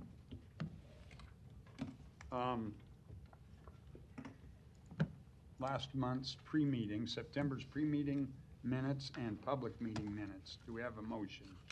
Move to approve September's pre-meeting and public meeting minutes. Second. We have a motion and a second. Kathy, please record the vote. Moore? Yes. Morris? Yes. Pate? Yes. Sotolongo? Yes. Rosacker? Yes. Tondel? Yes. Abstain. I wasn't there. Mr. Chair? Yes. Approved. Do we have a motion for adjournment? Motion to adjourn. Second. Kathy, we have a motion and a second. Please record the vote. Morris? Yes. Pate? Yes. Sotolongo? Yes. Rosacker? Rosacker? Yes. Tondel? Yes. Moore? Yes. Mr. Chair? Yes. Approved 7-0.